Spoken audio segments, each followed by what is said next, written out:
ছাত্রদের কাছে যে প্রত্যাশাগুলা করি যে আসলে, এবং এটা যারা আমাদের মাথায় ঢুকে দিচ্ছে যে তরুণরা সব প্রবলেমের সমাধান করে দিবে, এবং তরুণরা সেটা করছেও। যেমন যদি আমি বলি, জুলাই আন্দোলন তো পুরোটাই তরুণরা, তরুণরা ওখানে প্রাণ দিছে, তারা নেতৃত্ব দিছে।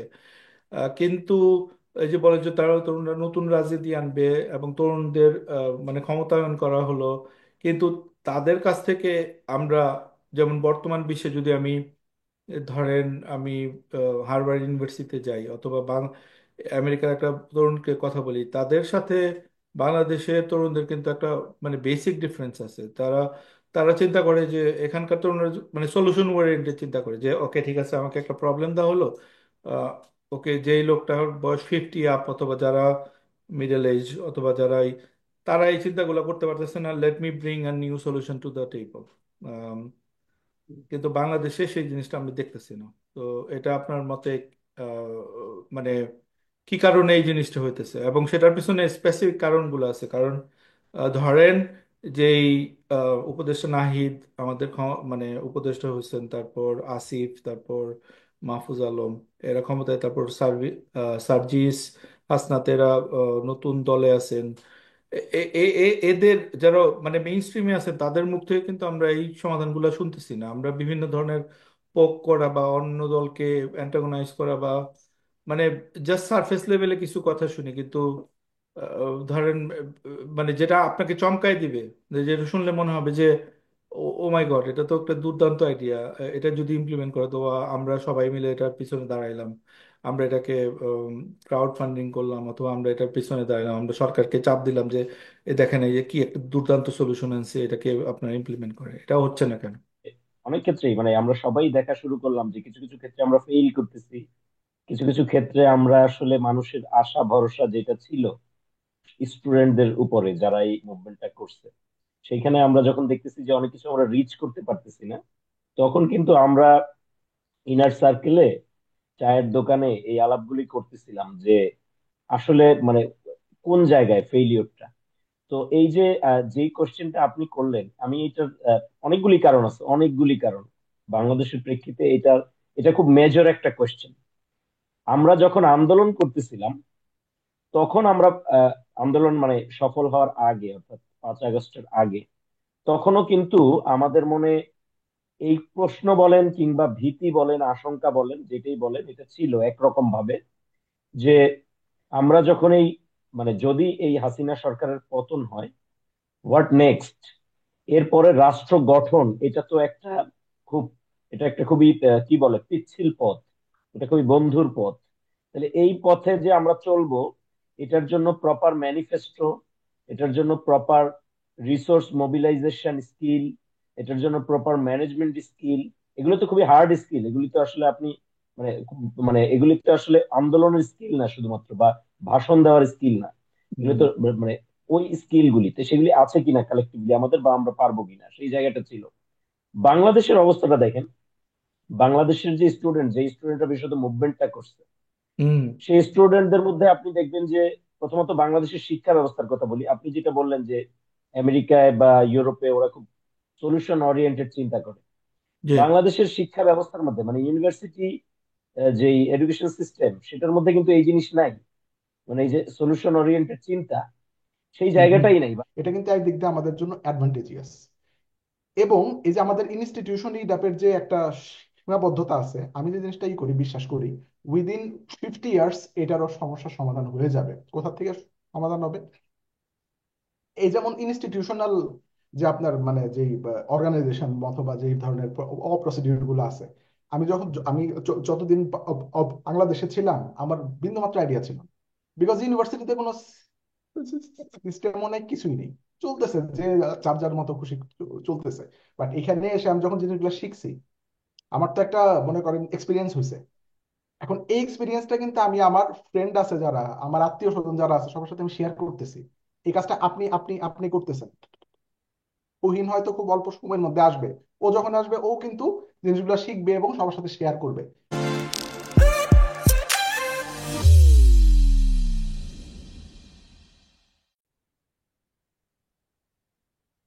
হ্যালো, আসসালামু আলাইকুম সবাইকে। প্রগ্রেসিভ ব্যাফের আরেকটা পর্বে আপনাদের সবাইকে স্বাগতম জানাচ্ছি। আজকে আমি অত্যন্ত আনন্দিত, আমাদের সাথে আছেন দুজন চমৎকার দুজন গেস্ট, যাদের সাথে কথা বলতে আমি ব্যক্তিগতভাবে অত্যন্ত আগ্রহী ছিলাম। আমি খুবই হ্যাপি আজকে তারা আমার সাথে আসছে এবার। তো আমাদের সাথে আছেন ডক্টর সাকিব মুস্তাফি। উনি পোস্ট ডক করতেছেন, পোস্ট ডক শেষ করছেন ইউনিভার্সিটি অফ সেন্ট্রাল ফ্লোরিডা থেকে। আম, আর আমাদের সাথে আছেন তুহিন খান। উনি ঢাকা ইউনিভার্সিটি থেকে সোশ্যাল ওয়েলফেয়ারে পড়াশোনা করছেন, এখন আপাতত আহ, বাইরে যাওয়ার জন্য চেষ্টা চেষ্টা করতেছেন, আদর্শ প্রকাশনীতে ছিলেন। তো এই দুজনই যারা দর্শকরা আপনারা জানেন না, তারা যা ফেসবুকে তারা অত্যন্ত জনপ্রিয় এবং আম, মানে ক্লিয়ার থটের লেখক, এবং নট অনলি দ্যাট, তারা থট প্রভোকিং এবং মানে খুবই স্মার্ট, ক্লিয়ার থিঙ্কিং এর লেখক।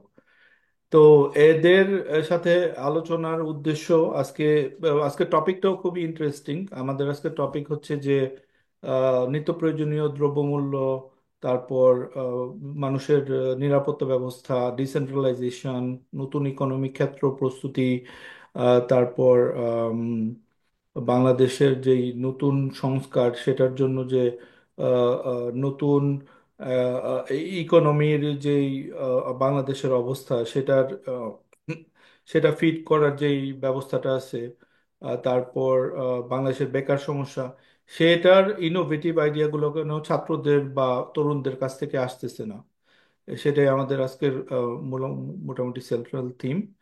আম, তো চলুন শুরু করা যাক। আমি তুহিন খানের কাছে প্রথমে আসব। তুহিন খান, আপনি যদি আমাদের বলতেন যে আম, আমরা যে ছাত্রদের কাছে যে প্রত্যাশাগুলা করি যে আসলে, এবং এটা যারা আমাদের মাথায় ঢুকে দিচ্ছে যে তরুণরাই সব প্রবলেমের সমাধান করে দিবে, এবং তরুণরা সেটা করছেও। যেমন যদি আমি বলি, জুলাই আন্দোলন তো পুরোটাই তরুণরা, তরুণরা ওখানে প্রাণ দিছে, তারা নেতৃত্ব দিছে। কিন্তু এই যে বলে যে তারা তরুণরা নতুন রাজনীতি আনবে এবং তরুণদের মানে ক্ষমতায়ন করা হলো, কিন্তু তাদের কাছ থেকে আমরা, যেমন বর্তমান বিশ্বে যদি আমি ধরেন আমি হার্ভার্ড ইউনিভার্সিটিতে যাই অথবা আমেরিকার একটা তরুণকে কথা বলি, তাদের সাথে বাংলাদেশের তরুণদের কিন্তু একটা মানে বেসিক ডিফারেন্স আছে। তারা তারা চিন্তা করে যে এখানকার তরুণরা মানে সলিউশন ওরিয়েন্টেড চিন্তা করে যে ওকে ঠিক আছে, আমাকে একটা প্রবলেম দেওয়া হলো, ওকে যেই লোকটার বয়স 50 আপ অথবা যারা মিডল এজ অথবা যারা তারা এই চিন্তাগুলো করতে পারতেছে না, let me bring a new solution to the table. কিন্তু বাংলাদেশে সেই জিনিসটা আমি দেখতেছি না। তো এটা আপনার মতে মানে কি কারণে এই জিনিসটা হইতেছে, এবং সেটার পিছনে স্পেসিফিক কারণগুলো আছে? কারণ ধরেন যেই উপদেষ্টা নাহিদ আমাদের মানে উপদেষ্টা হয়েছেন, তারপর আসিফ, তারপর মাহফুজ আলম, এরা ক্ষমতায়, তারপর সার্জিস হাসনাত, এরা নতুন দলে আছেন। এদের যারা মানে মেইন স্ট্রিমে আছে, তাদের মুখ থেকে কিন্তু আমরা এই সমাধানগুলো শুনতেছি না। আমরা বিভিন্ন ধরনের পোক করা বা অন্য দলকে অ্যান্টাগোনাইজ করা বা মানে জাস্ট সারফেস লেভেলে কিছু কথা শুনি, কিন্তু ধরেন মানে যেটা আপনাকে চমকায় দিবে, যেটা শুনলে মনে হবে যে ও মাই গড, এটা তো একটা দুর্দান্ত আইডিয়া, এটা যদি ইমপ্লিমেন্ট করে তো আমরা সবাই মিলে এটার পিছনে দাঁড়াইলাম, আমরা এটাকে ক্রাউড ফান্ডিং করলাম, অথবা আমরা এটার পিছনে দাঁড়ালাম, আমরা সরকারকে চাপ দিলাম যে এ দেখেন এই যে কি একটা দুর্দান্ত সলিউশন আনছে, এটাকে আপনারা ইমপ্লিমেন্ট করে, এটা হচ্ছে না কেন? Thank you. ধন্যবাদ। খুব সুন্দর প্রশ্ন এটা। এটা নিয়ে আসলে আমরাও আমাদের স্ফিয়ারে অনেক আলাপ আলোচনা করছি। বিশেষত আপনার আহ, অগাস্ট মাস, যখন অগাস্টের পরে 5ই আগস্টের পরে যখন আমরা দেখলাম যে অনেক ক্ষেত্রেই মানে আমরা সবাই দেখা শুরু করলাম যে কিছু কিছু ক্ষেত্রে আমরা ফেইল করতেছি, কিছু কিছু ক্ষেত্রে আমরা আসলে মানুষের আশা ভরসা যেটা ছিল স্টুডেন্টদের উপরে যারা এই মুভমেন্টটা করছে, সেইখানে আমরা যখন দেখতেছি যে অনেক কিছু আমরা রিচ করতে পারতেছি না, তখন কিন্তু আমরা ইনার সার্কেলে চায়ের দোকানে এই আলাপগুলি করতেছিলাম যে আসলে মানে কোন জায়গায় ফেইলিওরটা। তো এই যে যেই কোশ্চেনটা আপনি করলেন, আমি এটার অনেকগুলি কারণ আছে, অনেকগুলি কারণ বাংলাদেশের প্রেক্ষিতে এটা খুব মেজর একটা কোশ্চেন। আমরা যখন আন্দোলন করতেছিলাম তখন আমরা আন্দোলন মানে সফল হওয়ার আগে, অর্থাৎ 5 আগস্টের আগে, তখনও কিন্তু আমাদের মনে এই প্রশ্ন বলেন কিংবা ভীতি বলেন, আশঙ্কা বলেন, যেটাই বলেন, এটা ছিল একরকম ভাবে যে আমরা যখন এই মানে যদি এই হাসিনা সরকারের পতন হয়, হোয়াট নেক্সট, এরপরে রাষ্ট্র গঠন, এটা তো একটা খুব, এটা একটা খুবই কি বলে পিচ্ছিল পথ, এটা খুবই বন্ধুর পথ। তাহলে এই পথে যে আমরা চলবো, এটার জন্য প্রপার ম্যানিফেস্টো, এটার জন্য প্রপার রিসোর্স মোবিলাইজেশন স্কিল, এটার জন্য প্রপার ম্যানেজমেন্ট স্কিল, এগুলো তো খুবই হার্ড স্কিল। এগুলি তো আসলে আপনি মানে মানে এগুলি তো আসলে আন্দোলনের স্কিল না শুধুমাত্র, বা ভাষণ দেওয়ার স্কিল না, এগুলো হুম তো মানে ওই স্কিল গুলিতে সেগুলি আছে কিনা কালেক্টিভলি আমাদের, বা আমরা পারবো কিনা, সেই জায়গাটা ছিল। বাংলাদেশের অবস্থাটা দেখেন, বাংলাদেশের যে স্টুডেন্ট, যে স্টুডেন্টরা বিশেষত মুভমেন্টটা করছে, হুম সেই স্টুডেন্টদের মধ্যে আপনি দেখবেন যে প্রথমত বাংলাদেশের শিক্ষা ব্যবস্থার কথা বলি, আপনি যেটা বললেন যে আমেরিকায় বা ইউরোপে ওরা খুব সলিউশন ওরিয়েন্টেড চিন্তা করে। জি বাংলাদেশের শিক্ষা ব্যবস্থার মধ্যে মানে ইউনিভার্সিটি, যে এডুকেশন সিস্টেম, সেটার মধ্যে কিন্তু এই জিনিস নাই, মানে এই যে সলিউশন ওরিয়েন্টেড চিন্তা, সেই হুম হুম জায়গাটাই নাই বাংলাদেশের ইউনিভার্সিটিতে। কি পড়ায় এটা আপনারা জানেন, কিভাবে পড়ায় তাও জানেন, মানে কি হয় বাংলাদেশের ইউনিভার্সিটি গুলিতে তো জানেন।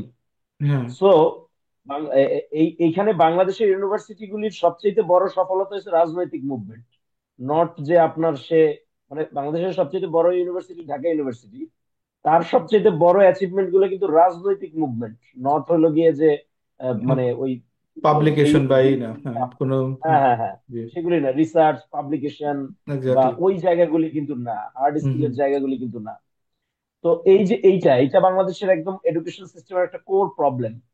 সো এই যে স্টুডেন্টরা যারা মুভমেন্টটা করছেন, সেই স্টুডেন্টদের মধ্যেও আমি বলবো মোরাললেস সেই প্রবলেমের জায়গাটা ছিল।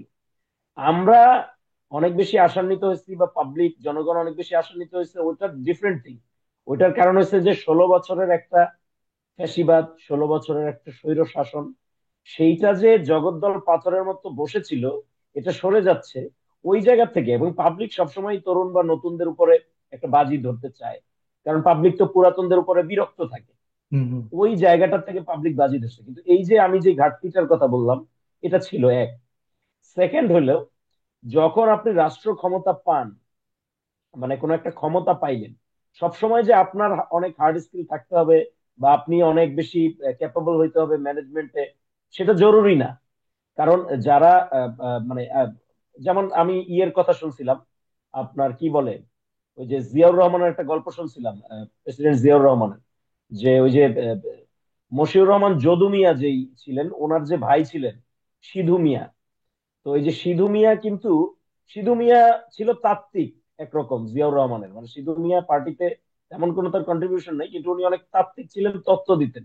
তো এই যে খাল কাটার যে তত্ত্ব, সেটা সিধু মিয়া দিছিলেন জিয়াউর রহমানের মাথায়।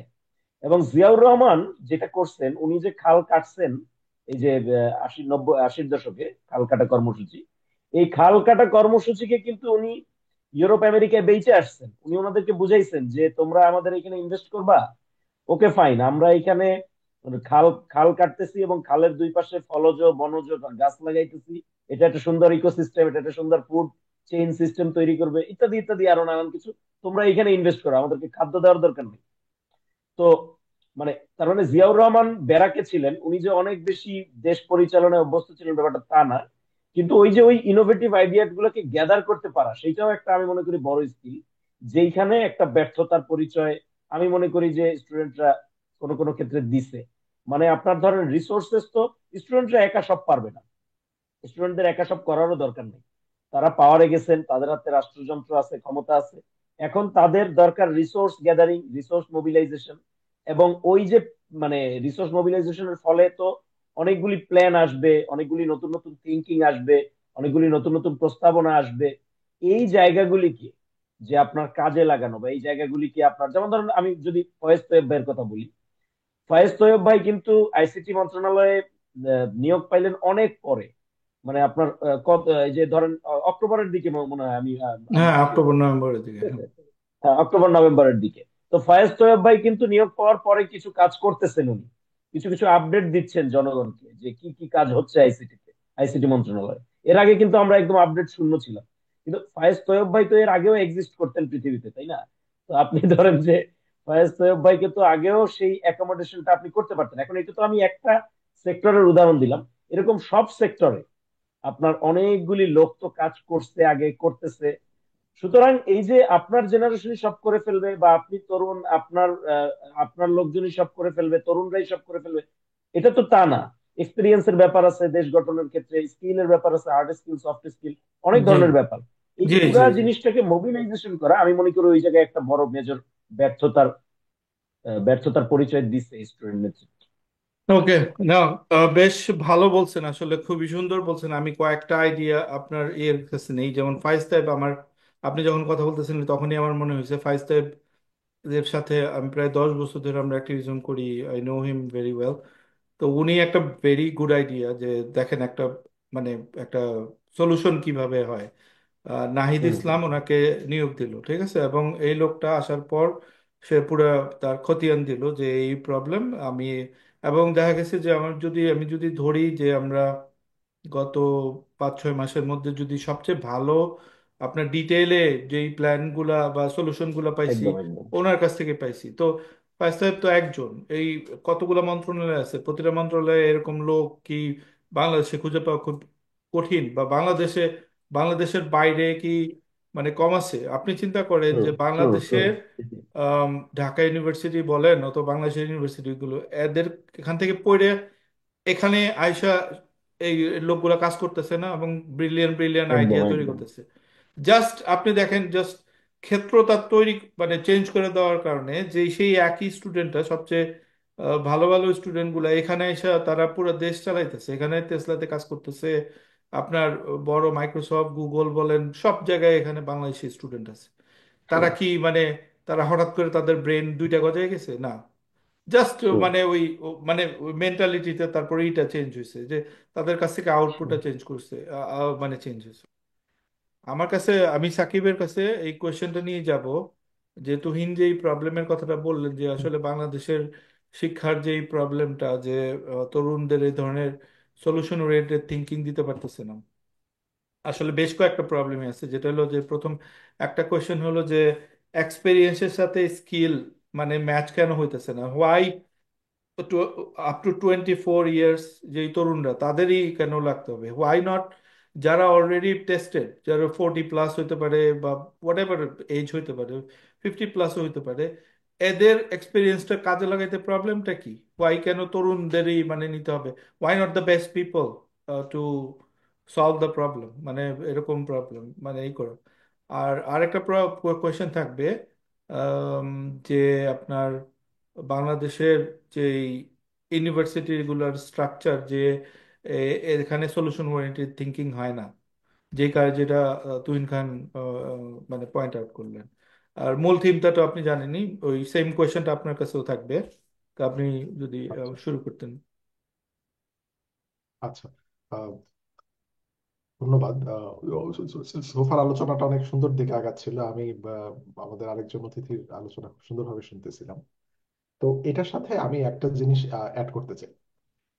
অ্যাড অ্যাড করতে চাই এইভাবে, যেমন আমেরিকান ইউনিভার্সিটি গুলোর আলোচনা আসলো যে এখানকার যারা নতুন প্রজন্মের ইজন আছে, মানুষজন আছে, ওরা অনেক ইনোভেটিভ আইডিয়া নিয়ে আসে, কিন্তু আমাদের আসলে ওইরকম সলিউশন ওরিয়েন্টেড ইখা নাই, মানে এডুকেশন সিস্টেম নেই, সেজন্য আমরা মানে ই করতে পারি না, আনতে পারি না। তো এইখানে একটা একটা একটা একটা জিনিস কিন্তু আমাদেরকে মনে রাখতে হবে। আমেরিকার যেই সিস্টেমটা বা উন্নত যেই রাষ্ট্রগুলা, এখানকার যেই সিস্টেমগুলা, এটা কিন্তু for hundreds of years after, মনে করেন যে বিভিন্ন চেঞ্জ এবং অ্যাডাপ্টেশন করতে করতে করতে করতে তার একটা স্টেবল সিস্টেমের উপরে আছে অলরেডি। সো হুম এখানে আপনি যদি একটা সামান্য ইনপুট দেন, সেটার কিন্তু একটা আপনি ভিজিবল আউটকামই পারতেছেন, দেখতে পারতেছেন। আমাদের এখানে কোনো সিস্টেমই নাই, এভরিথিং ইজ এ মেস। এবং স্পেশালি আমাদের যাও একটু ইনস্টিটিউশন গুলা বিল্ড আপ হইতে নিছিল হাসিনার এই 17 বছরে, এভরিথিং ইজ শেষ। আমাদের আর হুম। কিছু অবশিষ্ট কিন্তু নাই। ধ্বংস হয়ে আমাদেরকে গেছে। শূন্য থেকে সবকিছু আরম্ভ করতে হইতেছে। হুম হুম So, আমাদের জন্য কিন্তু এখন মেইন আউটকামটা কিন্তু মানে আমাদের এখন যেটা অপ্রত্যাশা, সেটা কিন্তু হওয়া উচিত এরকম যে এই একটা মানে সিদ্ধান্ত নিলাম, উইদিন 6 মাস আমাদের একটা আউটপুট আসলো, এরকম হওয়া আমাদের উচিত না। আমাদেরকে অপেক্ষা করতে হবে, আমাদেরকে এখন মেইন ফোকাসটা দিতে হবে কি, সিস্টেমটা বিল্ড আপ করতে হবে। এবং এই জিনিসটা করতে গেলে মিনিমাম 6 ইয়ার্স থেকে মনে করেন যে আরো বেশি সময় লাগবে, বেশি সময় লাগবে, মিনিমাম 6-7 বছর। আর ঊর্ধ্বে তো আরো অনেক অনেক অনেক জিনিস। তো যেমন এই সমস্ত জিনিসগুলো সময় সাপেক্ষ। এই জন্য যেমন আমি আমার যেটা এক্সপার্টিস, ওই এক্সপার্টিসের থেকে একটা উদাহরণ নিয়ে আসি। যেমন মনে করেন যে আপনি যানজটের সমস্যা নিধান করতে চান, সমস্যার এক্স্যাক্টলি, সমাধান হ্যাঁ। করতে চান। খুবই একটা, খুবই এই মানে সমস্যা খুবই একটা এইটাতে মারাত্মক মানে প্রবলেম যেটা, এবং জরুরি, অত্যন্ত এখানে জরুরি Bangladesh. It's not about one idea. এখানে এমন না যে আজকে আসিফ খুব ইন্টারেস্টিং একটা আইডিয়া আনলো, এটা ইমপ্লিমেন্টেশন হলো, আর আগামীকাল থেকে আমাদের সব সমস্যার সমাধান হয়ে গেল। না, না, বিষয়টা কিন্তু এমন হবে এরকম না। না। না, আমরা যদি যানজটের সমস্যাটা সমাধান করতে চাই, আমাদেরকে কিন্তু 25 বছর মেয়াদি একটা ইয়েতে আসতে হবে, এক্স্যাক্টলি। আরবান পরিকল্পনাতে আসতে প্ল্যানিং, হবে। টোটাল আরবান প্ল্যানিং করতে হবে। টোটাল আরবান আরবান প্ল্যানিং করতে হবে। এবং দেখেন, যেখানে কিন্তু সমস্যাটা শুধুমাত্র ইঞ্জিনিয়ারিং সমস্যা না, যে আমি হ্যাঁ, ইঞ্জিনিয়ার, আপনি আমাকে আনলেন না, এনে আমাকে বললেন যে আপনি একটা ইঞ্জিনিয়ারিং আমাকেই দিয়ে দেন সলিউশন, এরপরে আমি ওটা ইমপ্লিমেন্ট করে দিই, আমাদের আর সমস্যা থাকবে না। বিষয়টা কিন্তু সেটা না। না, এখানে না। জনগণের সাথে এঙ্গেজমেন্টের একটা ইস্যু আছে। জি। যেমন আমি খুব সিম্পল একটা উদাহরণ দিই, যে আমাদের ট্রাফিক ইঞ্জিনিয়ারিং এর একটা ফান্ডামেন্টাল আইডিয়া হচ্ছে যে একই রাস্তায় যদি স্লো ভেহিকেল এবং ফাস্ট ভেহিকেলই এক্সিস্ট করে, আপনার যানজট হবে। এর মানে হচ্ছে রিক্সা এবং প্রাইভেট কার একই রাস্তায় যদি থাকে, থিওরেটিক্যালি আপনার আউটপুট কখনোই ম্যাক্সিমাম হবে না। তো এটা তো হুম। হচ্ছে ইঞ্জিনিয়ারিং এর মানে মনে করেন যে একটা সাকিব, আমি জাস্ট রেজাল্ট। একটা এখন সেকেন্ড এটা আপনাকে কি একটু, একটা সেকেন্ড আমি একটা শিওর। আমার এটা বলি। আমি আমি নিজেও খুবই ইন্টারেস্টেড এর ব্যাপারে। আমি যতদূর জানি সেটা হলো যে, যখন, কারণ আমি এটা নিয়ে স্টাডি করি, যদি আমি দেখছি এটাতে যে, ধরেন আপনার মানে নতুন রাস্তা তৈরি হলো, ধরেন আপনার একটা হাইওয়ে আছে 3 লেনের, আপনি এটাকে 6 লেন করে ফেললেন। হুম। এটা কিন্তু আপনার সমস্যার বিন্দুমাত্র সমাধান করবে না, you know that, right? Because কারণ না হলো, না, হয় না, হয় না, কারণ হলো একদমই আপনার হয় না। প্রথম 2 মাস ঠিক থাকবে, পরবর্তীতে হয় কি যে মানুষ, যেহেতু ফাঁকা রাস্তা, তারা ওখানে বাসা ভাড়া নেয়, বাসা তৈরি করে, বাস আপনার 6 মাস ট্রু, পরেই ট্রু। আপনার তৈরি হয়ে যায়। সো আপনি এটা 6 লেন কেন, 10 লেন 12 লেন করলেও আপনার হবে না, কারণ পৃথিবীতে গাড়ির অভাব নাই, 2% গাড়ি রাস্তার না। মধ্যে থাকে, ঠিক আছে? সো এই যে আপনি যে কথাটা বললেন, এটা খুব বিউটিফুল একটা কথা, যে আপনি শুধু একটা ইঞ্জিনিয়ারিং প্রবলেম না, যে আমি আমার আনলিমিটেড রাস্তা তৈরি করলাম এরকম, মানে ওই যে বাংলাদেশে যেটা হয়েছে যে আপনি আকাশ সেতু তৈরি করলেন, ভালো মনে করছেন যে আপনার সমস্যার সমাধান, উড়াল সেতু। জাস্ট গার্বেজ আইডিয়া আপনার। ভেরি, আপনার মাল্টি লেয়ারে আপনার সমস্যাটা, এবং বিভিন্ন ধরনেরই করতে হবে। প্লিজ কন্টিনিউ, আমি সরি ইন্টারাপ্ট হ্যাঁ, করলাম। তো যে আমি যে জিনিসটাই করতে নিছিলাম, যে ফাস্ট ভেহিকেল এবং স্লো ভেহিকেল একই হ্যাঁ, হ্যাঁ। রাস্তায় যদি চলাচল হয়, আউটপুট আউটপুটই সিমাম হবে না, ম্যাক্সিমাম হবে না। সে এটার জন্য ইঞ্জিনিয়ারিং যে সলিউশনটা, সেটা কি, রিক্সা অফ করে দিতে হবে। হুম, হুম, ঠিক হুম। আছে, এটা হচ্ছে ইঞ্জিনিয়ারিং সলিউশন। এটা আপনি এখন ইমপ্লিমেন্ট করতে যান। এখন আপনি যদি একটা রাস্তা অফ করে দেন, রিক্সা মিনিমাম 1000টা আমার একদম নিম্ন আয়ের মানুষজন বেকার হবে। এটা তো আমার আউটকাম না। বিকজ আমি হয়তো আমার ট্রাফিক সলিউশনটাকে মানে আমি, it is helping my traffic jam, কিন্তু ইকোনমিক দিক থেকে কিন্তু এটাকে আমাকে হার্ট করতেছে। বিকজ যেই লোকগুলা এখানে হার্ট হইতেছে, ওরা আমার একদম নিম্ন আয়ের মানুষ।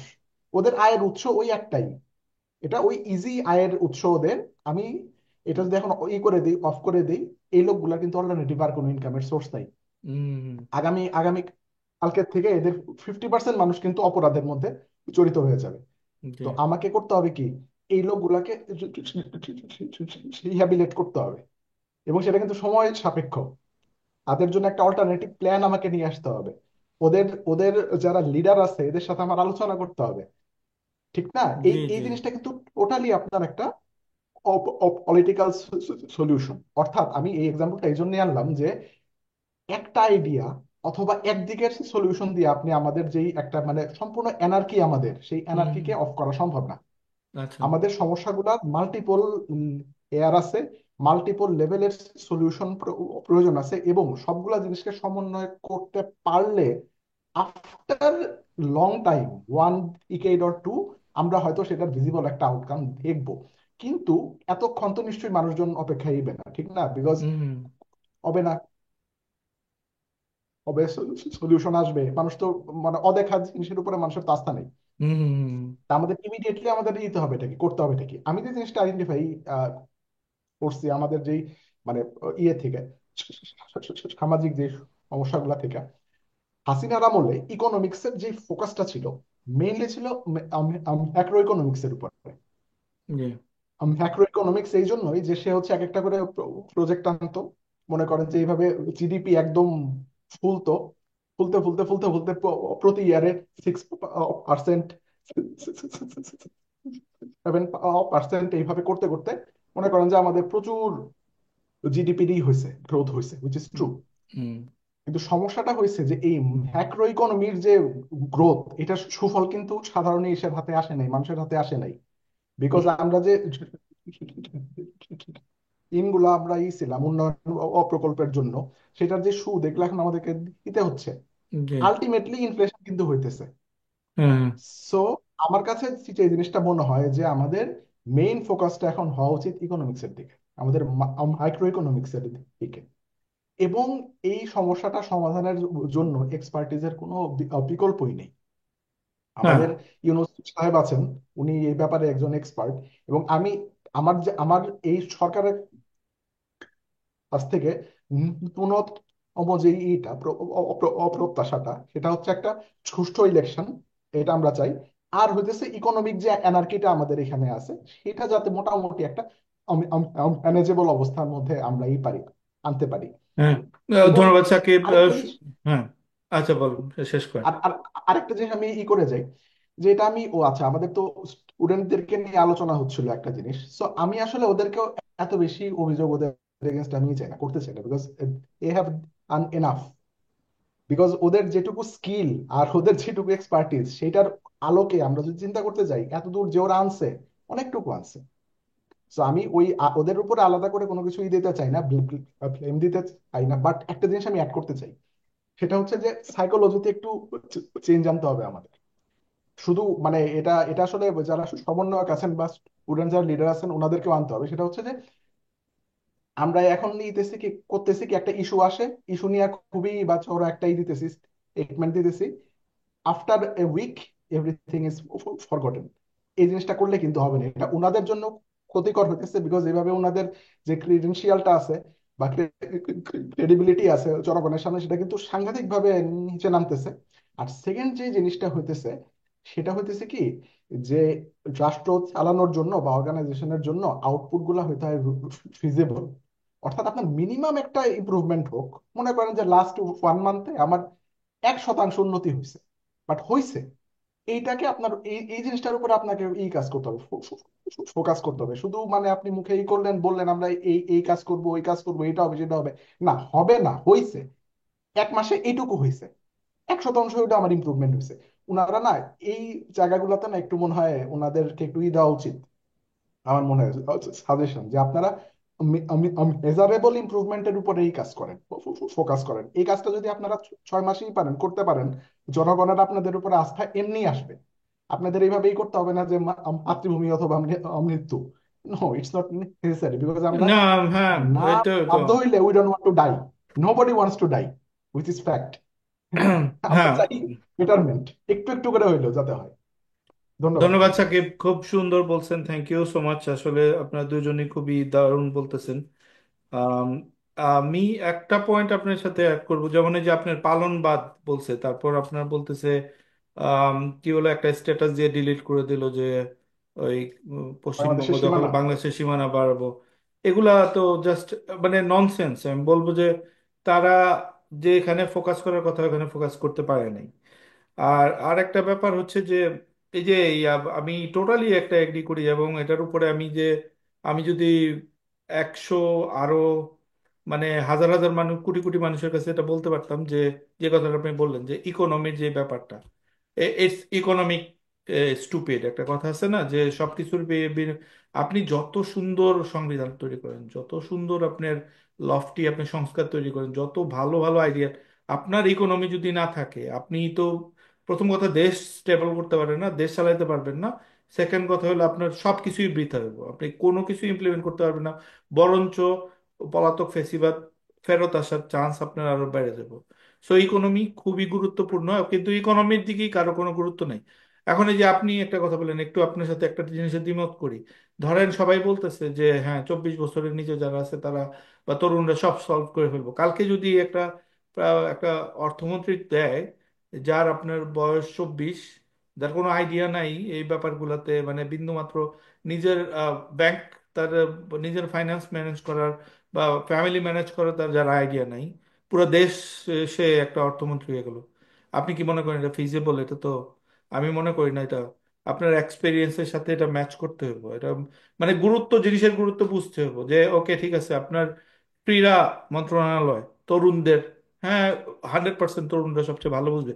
এটাতে যদি কোনো ওই ধরনের উন্নতিও না হয়, it's not gonna heart us that much. ঠিক আছে, আপনি যদি হয় কি ধরেন ইয়ে ভাই, ইমতিয়াজ ভাই, ওই যে আপনার টোটালি এগ্রিড। ওই যে মানে ধরেন বাংলাদেশে যেটা হয়, যে যে বাংলাদেশের তো আসলে যারা ধরেন মন্ত্রী এমপি হয়, এক্সপিরিয়েন্স, তাদের এক্সপিরিয়েন্স নিয়ে মানুষের সন্দেহ নেই। সন্দেহটা হচ্ছে থাকে ইন্টেনশন নিয়ে। তারা মনে করে ইন্টেনশন। যে এই লোকগুলি সৎ না। স্টুডেন্টদের কাছে ওই ইটা আসে ওইখান থেকে যে ওকে ফাইন, এই ছেলেগুলা হয়তো এত কিছু বুঝে না বা এত স্কিল্ড না, এত ইয়ে না, বাট ওরা তো সৎ মনে হয়। ওরা হ্যাঁ যদি যায় তাইলে ওরা তো মনে হয় দুর্নীতি করবে না। এইরকম একটা জায়গা আছে মানুষের। ওই একদম। জায়গাটার থেকে বেসিক্যালি মানুষ জিনিসটা করে। যদি বাংলাদেশে একটা সৎ সিস্টেম ডেভেলপ করতো, যেটা ইয়ে ভাই বলছে, সাকিব ভাই যেটা বলছে যে সিস্টেমটা খুব ইম্পর্টেন্ট, সিস্টেম ডেভেলপ করা। এবং ওই যেটা আরেকটা কথা বলছেন, এটাও আমি একটু জাস্ট অ্যাড করি, সেটা হচ্ছে যে স্টুডেন্টরা ওই যে কিছু কিছু অস্থায়ী জিনিস নিয়ে ওরা মানে বড় বড় কথা বলতেছে বা স্টেটমেন্ট দিচ্ছে, পরে আবার একদিন পরে, 2 দিন পরে, 5 দিন পরে এটা ভুলে যাচ্ছে, অন্য ইস্যু আসতেছে। এইটা তো থাকবেই, এইটার জন্য আলাদা লোক আছে, এইটা সবার করার দরকার নেই, এটা তো থাকেই। পুরা দেশের মানুষ এগুলাই করে, মোমেন্টারি ইস্যুতে তারা মতামত দেয়।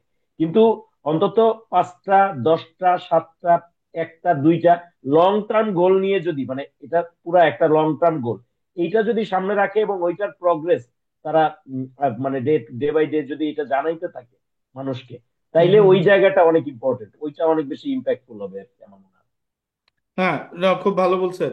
তুহিনকার আপনার কাছে প্রশ্ন ছিল, এটা একটু একটু ডাইভার্স করতেছি আমরা। সেটা হলো যে এটা আপনার আগের যে কথাগুলো বললেন এটার সাথে রিলেটেড। সেটা হলো যে বাংলাদেশের যে কালচারটা, যে সলিউশন তৈরি করার যে কালচারটা, সেই কালচারটা কেন আমরা তৈরি করতে পারি না? এটা আমি তরুণ স্পেসিফিক কোনো কোয়েশ্চেন করতেছি না, এটা পুরো দেশেরই আমাদের প্রবলেম। মানে তরুণ বৃদ্ধ যাই বলেন সবারই একই প্রবলেম যে আমরা ধরেন একটা কালচার বলতে আমি এটা বুঝাইতেছি যে আম, ধরেন কি বলে, যেটা সাকিব পয়েন্ট আউট করলো যে ওকে আমাদের যেই বড় বড় ইস্যুগুলা ওগুলোতে ফোকাস করলে আমরা, নট লাইক আমরা ওই পালনবাদ বা হোয়াট এভার, আমরা প্রতিদিন যেই জিনিসগুলো আসতেছে ওই শেখ মুজিবের ছবি নিয়ে মানে কি আসলো, অথবা এখানে আমরা তদবির করলাম ওখানে এটা মানে ফায়ার ফাইটিং যেগুলা, যেগুলো আসলে ছোট ছোট ইস্যু কিন্তু ওগুলোর পিছনে অনেকই করতেছে, অথবা প্রতিদিনের ইস্যুগুলোর পিছনে মানে ই করতেছে। কিন্তু যেই কালচারটা যে দেখানোর যে ওকে আমি আহ, আমার সময় আছে 3 মাস, ওকে আমি এই যে আমি আজকে তথ্য মন্ত্রণালয়ে নিছি, আমি এই 10টা ইস্যু আমি নিলাম, এটাকে আমি একটা একটা করে সলভ করব 7 দিনে। আমি দেখাবো যে ওকে জনগণকে দেখাবো যে আপডেট দেয় যে দেখেন আজকে এই জিনিসটা সলভ হয়েছে, কালকে ওই জিনিসটা সলভ হয়েছে, আমরা ডেটা সেন্টার আমরা এখানে আনছি। এরকম এটা একটা এক্সাম্পল দিলাম। এই কালচারটা কেন আমরা তৈরি করতে পারতেছি না, বা বাঙালি, কারণ এটা স্পেসিফিক্যালি আপনার করলাম কারণ আমি দেখছি যে আপনার লেখালেখিতে যে পুরো একটা ওভারঅল একটা আহ, মানে বাঙালি জাতি বা আপনার ওই কি বলে ওই এথনিসিটি, তারপর যেই ওই জিনিসগুলো আসে। তো আমার মনে হয় যে একটা এটা আপনি ভালো অ্যান্সার দিতে পারবেন, আমাদের এই কালচারটা কেন নাই। আচ্ছা, ওই আপনার আব্দুল্লাহ আবু সাইদের একটা বই আছে, আপনারা পড়ছেন মনে হয়, জানি না আমি ঠিক, ওই যে সংগঠন ও বাঙালি। সংগঠকদেরকে নিয়ে না? হ্যাঁ হ্যাঁ। হ্যাঁ, সংগঠন ও বাঙালি। তা আব্দুল্লাহ আবু সাইদ এমনিতে আমি আমি তার খুব বড় ভক্ত যে তা না, ও সংগঠন ও বাঙালি এই বইয়েও ইভেন অনেক রেসিস্ট কথাবার্তা আছে। উনি বলছিলেন যে পশ্চিম পাকিস্তানের ওই পশ্চিম পাকিস্তানিদের সাথে আমরা যদি ব্রিডিং করি, পূর্ব পাকিস্তান যদি ব্রিডিং করতো, তাহলে অনেক সুন্দর সুন্দর মানুষ জন্ম নিত পূর্ব পাকিস্তানে, এবং তারা অনেক ক্যাপেবল হইতো। এই ধরনের কথাবার্তাও আছে সেই বইয়ে। বাট আচ্ছা। আমি ওদিকে যদি নাও যাই, ট্রু থিং ইজ, আমি আপনাকে জাস্ট একটা এক্সাম্পল দিই ইমতিয়াজ ভাই, সেটা হচ্ছে যে আপনি দেখেন যে আমি মাঝে মধ্যে এটা ভাবি যে গত 16 বছরে আওয়ামী লীগের কোনো একটা সেকুলার প্রতিষ্ঠান, মানে সেকুলার বলতে আমি বাংলাদেশের অর্থে, মানে আমি ট্রু অর্থে সেকুলার বলতেছি, কোনো একটা সেকুলার প্রতিষ্ঠান বাংলাদেশে খুবই সাকসেসফুল, খুবই আপনার জনপ্রিয়, খুবই পিপল ওরিয়েন্টেড একটা সেকুলার প্রতিষ্ঠান তৈরি হয়নি। মানে আফটার আপনার ওই আব্দুল্লাহ আবু সাইদের যে প্রতিষ্ঠানটা কি যেন, বিশ্ব সাহিত্য কেন্দ্র, বুঝছো, হ্যাঁ। এই বিশ্ব সাহিত্য কেন্দ্রের পরে, বিশ্ব সাহিত্য কেন্দ্রের পরে আমি দেখি যে আর কোন সাকসেসফুল প্রতিষ্ঠান যেটা পিপলের মধ্যে যাইতে পারছে, পিপলের মধ্যে অন্তত একটা কাজ করতে পারছে, এরকম সাকসেসফুল প্রতিষ্ঠান কিন্তু সেকুলার প্রতিষ্ঠান মানে এটা আমি জাস্ট একটা উদাহরণ হিসেবে বললাম, এটা কিন্তু হয় নাই। তো বাঙালির তো ধরেন সংগঠন করার ক্ষেত্রে, ডকুমেন্টেশনের ক্ষেত্রে, লং টার্ম চিন্তা ভাবনার ক্ষেত্রে বাঙালির একটা সমস্যা আছে। যেমন হুম। ধরেন আপনি কলকাতায় দেখবেন ছোট ছোট আন্দোলন হয়, সেই জাহাঙ্গীর কি যে মানে আপনার ওই যে কলকাতা একটা কি ইউনিভার্সিটি আছে না, যেখানে অনেক আন্দোলন টান্দোলন হয় আর কি। তো যাদবপুর, তো হ্যাঁ যাদবপুর, যাদবপুর, সরি, হ্যাঁ যাদবপুর, যাদবপুর। যাদবপুর। তো যাদবপুরে এই এই সমস্ত জায়গায় আপনি দেখবেন যে ছোট ছোট আন্দোলন হয়, সেটার হিউজ ডকুমেন্টেশন, বুদ্ধিজীবীরা এটা থিওরাইজ করতেছে, লেখালেখি করতেছে, এটা নিয়ে হিউজ ডকুমেন্টেশন আছে। বাংলাদেশে আপনি দেখেন জুলাই অভ্যুত্থানের মতো এত বড় আন্দোলন হইলো, ডকুমেন্টেশনের জায়গায় কিন্তু আমরা এখনো অনেক পিছানো, অনেক মানে অনেক। তো বাংলাদেশের মানুষের গোছায় কাজ করা, আমার কাছে মনে হয় আর কি, যে গোছায় কাজ করার ক্ষেত্রে একটা খামতি আছে। কারণ বাংলাদেশের মানুষ অনেক বেশি আপনার কি বলে এটাকে, অনেক বেশি সে আউটরেজেস, অনেক বেশি বিদ্রোহী, অনেক বেশি দ্রোহ আছে তার সত্তার মধ্যে। কিন্তু ভাঙার পরে ওই যে লং টার্ম নিয়ে, লং একটা ভিশন নিয়ে ওইটাকে আবার বানানো বৈশা বৈশা, এই জায়গাটায় বাংলাদেশের আমার মনে হয় যে কালেকটিভলি আমাদের একটা ভিশনারি চিন্তার ঘাটতি আছে। সেটা হয়তো ঐতিহাসিক নানান কারণে সেই ঘাটতিটা আসলে আমাদের তৈরি হয়েছে, এটা একটা ব্যাপার। এটা কি আর এই যে কালচারের আমাদের, অংশ না তুহিন? মানে এটা কি, হ্যাঁ মানে এটা ওয়ার্ক, ডেফিনেটলি, ওয়ার্ক যেই যেই মানে এটা যে স্কিল বলি বা ওয়ার্ক ইথিক বা যেটাই বলি, সেই যে লং টার্ম হ্যাঁ চিন্তা, ডেফিনেটলি, এটা ডেফিনেটলি, কালচারাল একটা একদম এটা একদম, এটা এটা এটা এটা আচ্ছা। কালচার, এটা হুম। থিঙ্কিং এবং ওয়ার্কিং কালচারের একটা অংশ আমাদের। ওই হ্যাঁ, যেই হ্যাঁ। কারণে আমরা বড় প্রতিষ্ঠান করতে পারি না, থিঙ্কিং এবং ওয়ার্কিং কালচার আমাদের যেটা, সেটার একটা আচ্ছা, অংশ একটু মনে করি, হয় আমি আমার এটা। ইন্টারাপ্ট করি, হ্যাঁ হ্যাঁ হ্যাঁ, একটু শিওর শিওর শিওর। ইন্টারাপ্ট করি। আমি আসলে আপনার হ্যাঁ আলোচনাটা শিওর শিওর। আমার কাছে খুব ইন্টারেস্টিং লাগতেছিল, সো আমার একটা আপনার কাছে আছে, প্রশ্ন আছে, যে এই যে আমাদের যে ল্যাক অফ অর্গানাইজেশন, এবং এটা আমাদের আমাদের একটা সংস্কৃতির অংশ, এটার রিজনটা কি আসলে? আচ্ছা, ওয়াই ইজ আমার দ্যাট কাছে মনে হ্যাপেনিং? হয় যেটা যে, হ্যাঁ আমার কাছে যেটা মনে হয় সেটা হচ্ছে যে অর্গানাইজেশন বিল্ডিং, আপনি যদি স্টেট নিয়ে ভাবেন, স্টেট দিয়ে ভাবেন জিনিসটা, স্টেট বিল্ডিং তো একটা অর্গানাইজেশন বিল্ডিং আসলে। ট্রু। আপনি স্টেটের প্রত্যেকটা মাইক্রো মাইক্রো অর্গানাইজেশন যত সুন্দর করে বিল্ড করতে পারবেন, আপনার স্টেট তত সুন্দর বিল্ড হবে, তাই তো? হ্যাঁ। এখন আপনি দেখেন, আপনি 71-এর পর কি ঘটলো ঘটনাটা দেখেন। মানে আমাদের বঙ্গবন্ধু শেখ মুজিবুর রহমান, বঙ্গবন্ধু এখন তারে বললে অনেকে গালিগালাজ করবে, তা আমার বুক দিয়ে বের হয়ে গেল। তো আহ, শেখ মুজিবুর রহমান উনি কিভাবে স্টেট বিল্ডিং এর দিকে আগাচ্ছিলেন, সেটা যদি আপনারা একটু ভাবেন বা একটু ইয়ে করেন, ওটার দিকে একটু পন্ডার করেন, তাইলে দেখবেন যে আসলে আমরা কিভাবে ভাবি স্টেট বিল্ডিং ব্যাপারটা। শেখ মুজিবুর রহমান কিন্তু ইয়ের পরে আপনার 71-এর পরে উনি স্টেট বিল্ডিং এর ইস্যুতে যখন আসলেন, তখন উনি কি করলেন?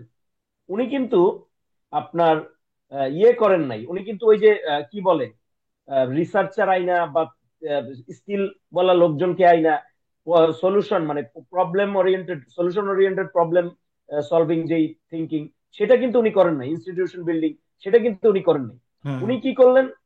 উনি করলেন হলো দেখবেন যে আপনি মানে প্রচুর নিজের লোকজনকে চাকরি বাকরিতে ঢুকানো, স্বজন মানে প্রীতি যেরকম, হ্যাঁ। আমার, হ্যাঁ স্বজন প্রীতি, যে স্বজন প্রীতি সবাই এসে চাপ দিচ্ছে। ওই হয়তো গোপালগঞ্জ থেকে একটা লোক কই মাছ নিয়ে আসছে বঙ্গভবনে, তা এসে বলতেছে মুজিব ভাই, তো শেখ মুজিব এই ওরে আসতে দে, এই গলা জড়ায় ধরে, ঠিক আছে, একটা গলাগুলি। তো হ্যাঁ, আমাদের লিডারশিপের এই যে একটা ব্যাপার, মানে বাংলাদেশের মানুষ দেখবেন, এই এই বাংলাদেশের মানুষের মধ্যে এই ফিচার্স গুলি আছে, তারা আসলে লং টার্ম ভিশনারি না, বরঞ্চ তাদের মধ্যে আবেগী যেই দিকটা, ইমোশনাল যেই দিকটা, এমপ্যাথিক যেই দিকটা, সেইটা প্রচুর। যেই কারণে আপনি দেখবেন বাংলাদেশের মানুষের অন্য একটা আবার খুব গুণ আছে। যেমন এই যে আপনি 5 আগস্টের পরে 3 দিন যে বাংলাদেশে কোনো আইন শৃঙ্খলা বলতে কোনো সরকার ছিল না, তারপরে যে কিচ্ছু হইলো না, এইটার বড় কারণ হচ্ছে এইটা, বাংলাদেশের মানুষের মধ্যে একটা এমপ্যাথি আছে, বাংলাদেশের মানুষের মধ্যে একটা মানে ওই যে কি বলে, মানুষ মানুষের প্রতি যে ভালোবাসা সেই জায়গাটা আছে।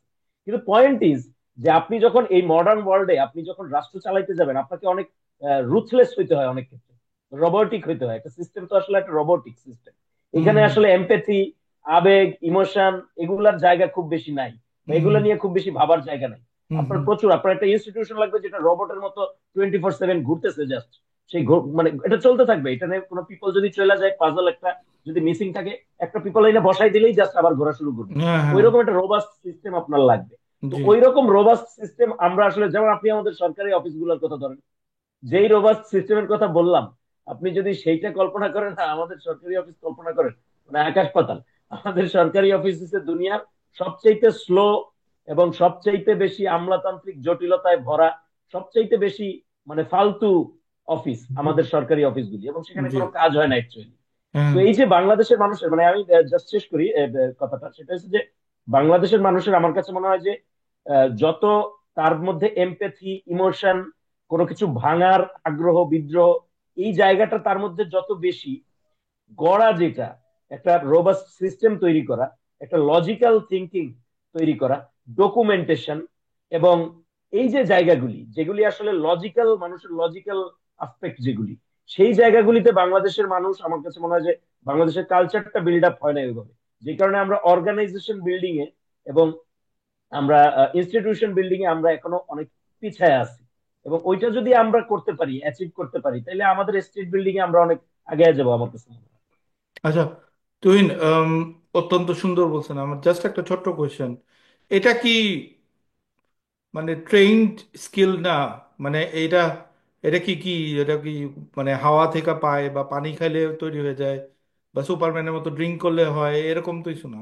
যারা করে, না, জাপানিরা করছে, জার্মানরা করছে, আমেরিকানরা করে, অন্যান্য দেশ যারা উন্নত তারাও করছে, আমরা কেন করতে পারবো না? আমাদেরও তো ব্রেন আছে, আমাদেরও আচ্ছা, সব আছে, সবকিছু আছে মানে আচ্ছা, আমার মনে আমরা। হয় যে হ্যাঁ, হ্যাঁ এইখানে ম্যানেজমেন্ট গত অনেকগুলা ইস্যু আছে। যেমন ধরেন, আমাদের দেশে আমরা হায়ার এডুকেশন নামে যে জিনিসগুলি চালু করে রাখছি, ধরেন এইখানে ইউনিভার্সিটি, হাসিনার আমলে ইউনিভার্সিটি, নতুন ইউনিভার্সিটি হয়েছে আপনার অনেকগুলি, 25-30টার উপরে মনে হয়, বা 20টা তো অন্তত হবেই। তো এই যে আমরা হায়ার স্টাডিজ এর নামে এই যে প্রায় কত অনেক ইউনিভার্সিটি, আমার এখন সংখ্যাও আমার মনে নেই যে কতগুলি পাবলিক ইউনিভার্সিটি বাংলাদেশে বা হুম প্রাইভেট ইউনিভার্সিটি, এই যে আমরা খুলে রাখছি, এই ফুল ইউনিভার্সিটি সিস্টেমের জব ক্রাইটেরিয়াটা কি? এই জব ক্রাইটেরিয়া কিন্তু খুব কম অংশ স্কিল বেসড। এই জব ক্রাইটেরিয়াটা বেসিক্যালি কি, যে অনার্স এর মাস্টার্স এর সার্টিফিকেট নিবে, বিপুল অংশ বিসিএস দিতে চায়, বিপুল অংশ সরকারি চাকরিতে ঢুকতে চায়, অর্থাৎ সার্টিফিকেটটা বেচতে চায়। তাইলে আমাদের যে স্কিল বেসড পড়াশোনা, সেই জায়গাটাই কিন্তু, অর্থাৎ মানে হায়ার এডুকেশনের তো আমরা সংজ্ঞাই বদলাই দিচ্ছি। আমাদের দেশে যে অনার্স, সেটা তো আসলে মানে ভোকেশনাল, আমাদের অনার্স তো হচ্ছে ভোকেশনাল। তো আমরা ওইটাকে অনার্স মাস্টার্স বোঝা চালাইতেছি, কিন্তু অ্যাকচুয়ালি ভোকেশনাল ওইটা। কিন্তু আমাদের ভোকেশনাল শিক্ষা যেটা, হুম সেইটাকে আমরা একদমই মডার্নাইজ করি নাই, এটাকে আমরা একদমই আপনার ইয়ে করি নাই, আপ টু দা মার্কে নিয়ে যাই নাই, এটাকে আমরা বিস্তৃত করি নাই, ভোকেশনাল প্রতিষ্ঠানগুলোর সংখ্যা বাড়াইনি। তাইলে হয়েছে কি, হয়েছে হলো গিয়ে প্রচুর সার্টিফিকেট ওয়ালা গর্দভ তৈরি হয়েছে, যারা আসলে ধরেন যে মানে ওই জায়গাটায় নাই। সুতরাং আপনি, আপনার ম্যান আছে প্রচুর, কিন্তু আপনার ম্যান ডিস্ট্রিবিউশনটা তো বুঝতে হবে, যে আমার হায়ার এডুকেশন কতটুকু দরকার, বা হায়ার এডুকেশন জিনিসটা আসলে কি, এবং আমার ভোকেশনাল কিরকম দরকার। আমাদের দেশে কর্মী নাই, আমাদের কিন্তু ওই যে বাইরের থেকে লোকজন নিয়ে আসতে হয় বা ইয়ে নিয়ে আসতে হয়। তো এই যে জায়গাগুলি ভোকেশনাল বা ধরেন যে প্র্যাকটিক্যাল ইয়ের জায়গাগুলি, সেগুলি করে আমরা কিন্তু যদি ঠিকঠাক মতো করতে পারি, তাহলে ওই যে কালকেই একজনের সাথে আলাপ হয়েছিল, আমরা কিন্তু ধরেন ইউরোপে এই ধরনের কাজের জন্য যে মানব সম্পদ রপ্তানি, আমাদের এখনো প্রবাসী বাজার মিডল ইস্ট কেন্দ্রিক। হুম হুম। কিন্তু আমাদের কেন আমরা মিডল ইস্ট কেন্দ্রিক থাকবো? আমাদের তো আরো চ্যানেল আমরা খুলতে পারি। হ্যাঁ ইউরোপে ধরেন এই ভোকেশনালটা যদি আমাদের উন্নত হতো, আমরা ইউরোপে প্রচুর মানে মানব সম্পদ আমরা ইয়ে করতে পারতাম, রপ্তানি করতে পারতাম। তো এই জায়গাগুলি আর কি, আমার মনে হয় ম্যানেজমেন্ট গত ঘাটতিটা আছে। শুধু তাই না, মিডল ইস্টে আপনার আমরা তো লো স্কিল পাঠাই না, ওখানে যদি আপনার ধরেন আইটি, ওখানে কিন্তু আইটি ইন্ডিয়া থেকে আইটি যেতেছে, বিভিন্ন দেশ থেকে একদম, আইটি একদম, যেতেছে, একদম। তো আমরা যদি ওখানে মানে একটা কর্মী দিয়ে 10টা কর্মী টাকা আমরা ই করতে পারতাম, শুধু জাস্ট তাদের একদম, ট্রেনিং দেওয়ার জন্য। ট্রেনিং কিছু দেওয়ার না, জন্য। শুধু সিম্পল একটা ট্রেনিং, যে ট্রেনিং ইনস্টিটিউট খুলে তাদেরকে ট্রেনিং করব, এবং ওখানে যাইতেছে মানুষ, হাই ট্রেনিং হবে, ভালো ট্রেনিং এ যাবে, এবং আরো 10 গুণ টাকা বেশি কামাবে, বা দেশের বেশি ইনকাম হুম। হবে, এবং মানে আরো বাড়বে। মানে ছোট ছোট এই ধরনের সলিউশন গুলা, এগুলা আমরা কিভাবে মিস করি, I really don't know. Tuhin অত্যন্ত সুন্দর বলছেন। আবার আবারও বললাম, সাকিব আপনার ফিডব্যাক, বা আপনি যদি কিছু জিজ্ঞেস হ্যাঁ, করেন ওকে। এখানে আমি একটা ছোট্ট জিনিস অ্যাড করতে চাই যে আমরা আমাদের ওই যে অর্গানাইজেশন নিয়ে আলোচনা করতেছিলাম, যে হুম আমাদের হুম এখানে একটা অর্গানাইজেশনের লিগ অফ আছে, র্যাঙ্কিংস আছে। তো এটার একটা হিস্টোরিক্যাল রিজন আমি এটার সাথে ই করে দিতে চাই, অ্যাড করে দিতে চাই, ইট মাইট হেল্প। সেটা হচ্ছে কি যে আমাদের ইস্ট বেঙ্গলের যেটা আপনার সমাজ, এটা কিন্তু মেইনলি এগ্রেরিয়ান। ইস্ট বেঙ্গলের সমাজটা হচ্ছে মেইনলি এগ্রেরিয়ান একটা সমাজ। এবং আমরা যখন ওয়েস্ট বেঙ্গলের সাথে আমাদের মানে ইটাতে আসতেছে, হিসাবটা আসতেছে যে ওরা ওদের সব জিনিসগুলো লিখে রাখে বা অ্যানালিসিসে ওরা আমাদের চেয়ে অনেক আগানো, এখানে একটা ইন্টারেস্টিং আলাপ আছে। আলাপটা কোথায় আপনি যদি ই করেন, লক্ষ্য করেন যে ইস্ট বেঙ্গলে এখন কিন্তু মেইনলি হচ্ছে মুসলিম রিলেশন, মানে আমাদের যেটা বাংলাদেশ, এটা যদি আমরা রিসেন্টলি দেখি, আদমশুমারির হিসাব দেখি, 85-এর উপরে শুধু এখানে মুসলিম। এক সময় হয়তো এখানে 40% মতো হিন্দু জনসংখ্যা ছিল, বাট অনেকগুলাই গ্রেশন হয়েছে এখান থেকে, মাইগ্রেশন হয়েছে। এখন মেইনলি আমাদের যেই জনগোষ্ঠীটা আছে এটা হচ্ছে মুসলিম জনগোষ্ঠী। এবং এদের যদি আপনি অতীতটাতে যান, এরা কিন্তু মেইনলি হচ্ছে এগ্রেরিয়ান, কৃষক মানুষ। যেমন আমার আমার এনসেস্টররাও কিন্তু মানে কৃষক। সবারই, ঠিক সবার আছে, দাদা বা সবারই, দাদা আমাদের দাদা, সবার আমাদের দুই সবার এনসেস্টররা তিন দাদা। হচ্ছে পুরুষ যে চার পুরুষ এগ্রিকালচার। পিছনে গেলেই দেখা যাবে যে হ্যাঁ হ্যাঁ। এক দুই পুরুষ পিছনে গেলেই দেখা যাবে, ঠিক। হুম তো এখন যে জিনিসটা হয়েছে যে ওয়েস্ট বেঙ্গলের সবাই কিন্তু এই সমস্ত অর্গানাইজেশনে আগানো নাই। আপনি ওদের একাডেমিয়ার দিকে যদি করেন, লক্ষ্য করেন, মেইনলি যেটা মানে সব ধরনের মানুষই আছে, I am not saying that শুধু এক দুই ধরনের মানুষ আছে, এটা বলবো না। বাট মেইনলি যে অংশটা, এরা কিন্তু সবাই ব্রাহ্মণ অথবা মধ্যবিত্ত কায়স্থ ফ্যামিলির মানুষ। এদের কিন্তু 3-4 জেনারেশন আগের থেকে সরকারি চাকরি, এডুকেশন, এই জিনিসটার সাথে তাদের সম্পর্ক আছে। এবং এটা কিন্তু হয়েছে ওনাদের যেই আপনার ইটা সামাজিক যেই শ্রেণীবিন্যাসটা, they are born to do that, এটা কিন্তু তাদের জন্মগত। যেমন আমার আব্বা স্কুল শিক্ষক ছিলেন, আমি ব্রাহ্মণ পরিবারের সন্তান, আমিও শিক্ষিত হব, আমিও হয়তো স্কুল শিক্ষক না, এর চেয়ে আরেকটু উপরে যাব। অর্থাৎ ওয়েস্ট বেঙ্গলের আমরা যদি এই জিনিসটা লক্ষ্য করি, ওদের কিন্তু জিনিসটা অনেকটাই হচ্ছে বর্ণ প্রথার সাথে রিলেটেড। আর ইস্ট হুম বেঙ্গলের মুসলমানদের অধিকাংশই হচ্ছে আপনার এগ্রেরিয়ান। আমাদের মধ্যে কিন্তু এই যে শিক্ষা দীক্ষার যে জিনিসটা, এটা ছিল আপার ক্লাস মুসলিম, এদের একটা বিরাট অংশ ছিল মেনলি উর্দু স্পিকিং। হুম হুম আর যারা বাংলা স্পিকিং মুসলিম, এরা কিন্তু মেনলি মানে ইয়ের উপরে আগাইছে, এগ্রিকালচারের উপরে আইছে, উপরেই ছিল। এবং ওই যে একটা জিনিস যে আলোচনা হচ্ছিল না আমাদের, রেভলিউশন, যে আমরা সবসময় খালি রেভলিউশন করতে চাই, but after that nothing happens. Why? হুম এটার একটা এক্সপ্লেনেশন আমার আছে, আই ডোন্ট নো আপনার আমার সাথে এগ্রি করবেন কিনা। তো হিস্টোরিক্যালি আমাদের সাথে এই জিনিসটা সবসময় হতো, জমির মালিকানা নিয়ে আমাদের সাথে আপনার ওই ইংরেজ আমল থেকেই একটা অসুবিধা চলতেছে। কোনো সময় জমিদারদের সাথে, অনেক সময় ইংরেজ সরকারের সাথে আমাদেরকে ফাইট করতে হয়েছে। তো এই জন্য এই জমির অধিকার, এই জন্য মনে করেন যারা জমির মালিক, এদের এগেনস্টে যে একটা যুদ্ধ, এই মনোভাব বা অপ্রতিবাদী মনোভাব, এটা আমাদের মধ্যে সবসময় ছিল। কিন্তু এই জিনিসটা ছিল না, সেটা হচ্ছে ইনস্টিটিউশন বিল্ড আপ। ইনফ্যাক্ট সবচেয়ে ইন্টারেস্টিং যে জিনিসটা আপনি লক্ষ্য করেন, যে 47 সালে আমরা যখন আলাদা হয়ে গেলাম, ঢাকা বিশ্ববিদ্যালয় ছাড়া ইস্ট বেঙ্গলে আর কি ছিল? ঢাকা শহরে কতগুলা ইনস্টিটিউশন ছিল, হুম চট্টগ্রামে কতগুলো ইনস্টিটিউশন ছিল, আর ওয়েস্ট বেঙ্গলে আপনি লক্ষ্য করেন ওই সময় ওদের কতগুলো ইনস্টিটিউট আর আমাদের কতগুলো ইনস্টিটিউট। হুম আমরা তো একদম শূন্য থেকে আরম্ভ করতেছি। হুম এটার একটা শূন্য থেকে অ্যাডভান্টেজ আরম্ভ আছে, করছে। এটার একটা অ্যাডভান্টেজ আছে। অ্যাডভান্টেজটা হচ্ছে ওয়েস্ট বেঙ্গলে যারা উপরে উঠে গেছে, তাদেরকে আপনি কখনোই ধরতেই দেন না, they are ahead of you, miles away. কিন্তু আমরা কিন্তু সবাই মোটামুটি একটা শূন্য থেকে সবাই আরম্ভ হয়েছি, এবং সবার জন্য কিন্তু অপরচুনিটিটা আছে। হুম এটা এটা ইকুয়াল অপরচুনিটি আছে। ইকুয়াল, এটা আমাদের কিন্তু আছে, আমাদের ভীষণ ভাবে আছে। আমি সবসময় একটা এক্সাম্পল দিই, এক্সাম্পলটা হচ্ছে এরকম, আমি যখন আন্ডারগ্রেড করতেছিলাম বুয়েটে, আমাদের আছে ওই সময় আর্মি চিফ ছিলেন, যিনি এক্সিস্টিং আর্মি চিফ আইকেবি, উনার মেয়ে ছিল আমাদের সহপাঠী। আবার একই ক্লাসে আমাদের এমনও ফ্রেন্ড আছে যার বাবা হচ্ছে লিটারেলি বেকার। He is the only earning member, মানে যে স্টুডেন্ট আর কি, আমার যে ফ্রেন্ড, সে হুম, টিউশনি করতেছে, আর্ন করতেছে, সে তার ফ্যামিলিকে হেল্প করতেছে।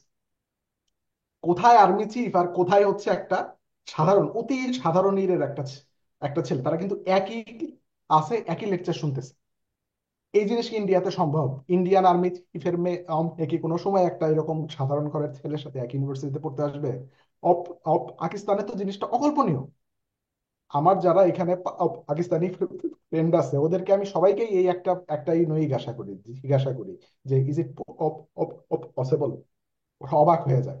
এখানে যারা ইউএসএ তে আসে পাকিস্তানি, এরা কিন্তু অলরেডি একটা সম্ভ্রান্ত এই ক্লাস ফ্যামিলির মানুষ, ওদের জন্য জিনিসটা অকল্পনীয়। আর যারা একদম রুরাল লেভেলে আছে, এদের জন্য তো এটা আসলে স্বপ্নের মতো। সো আমরা যে শূন্য থেকেই করছি, আরম্ভ করছি, এটা কিন্তু একদিক দিয়ে আমাদের জন্য অ্যাডভান্টেজিয়াস।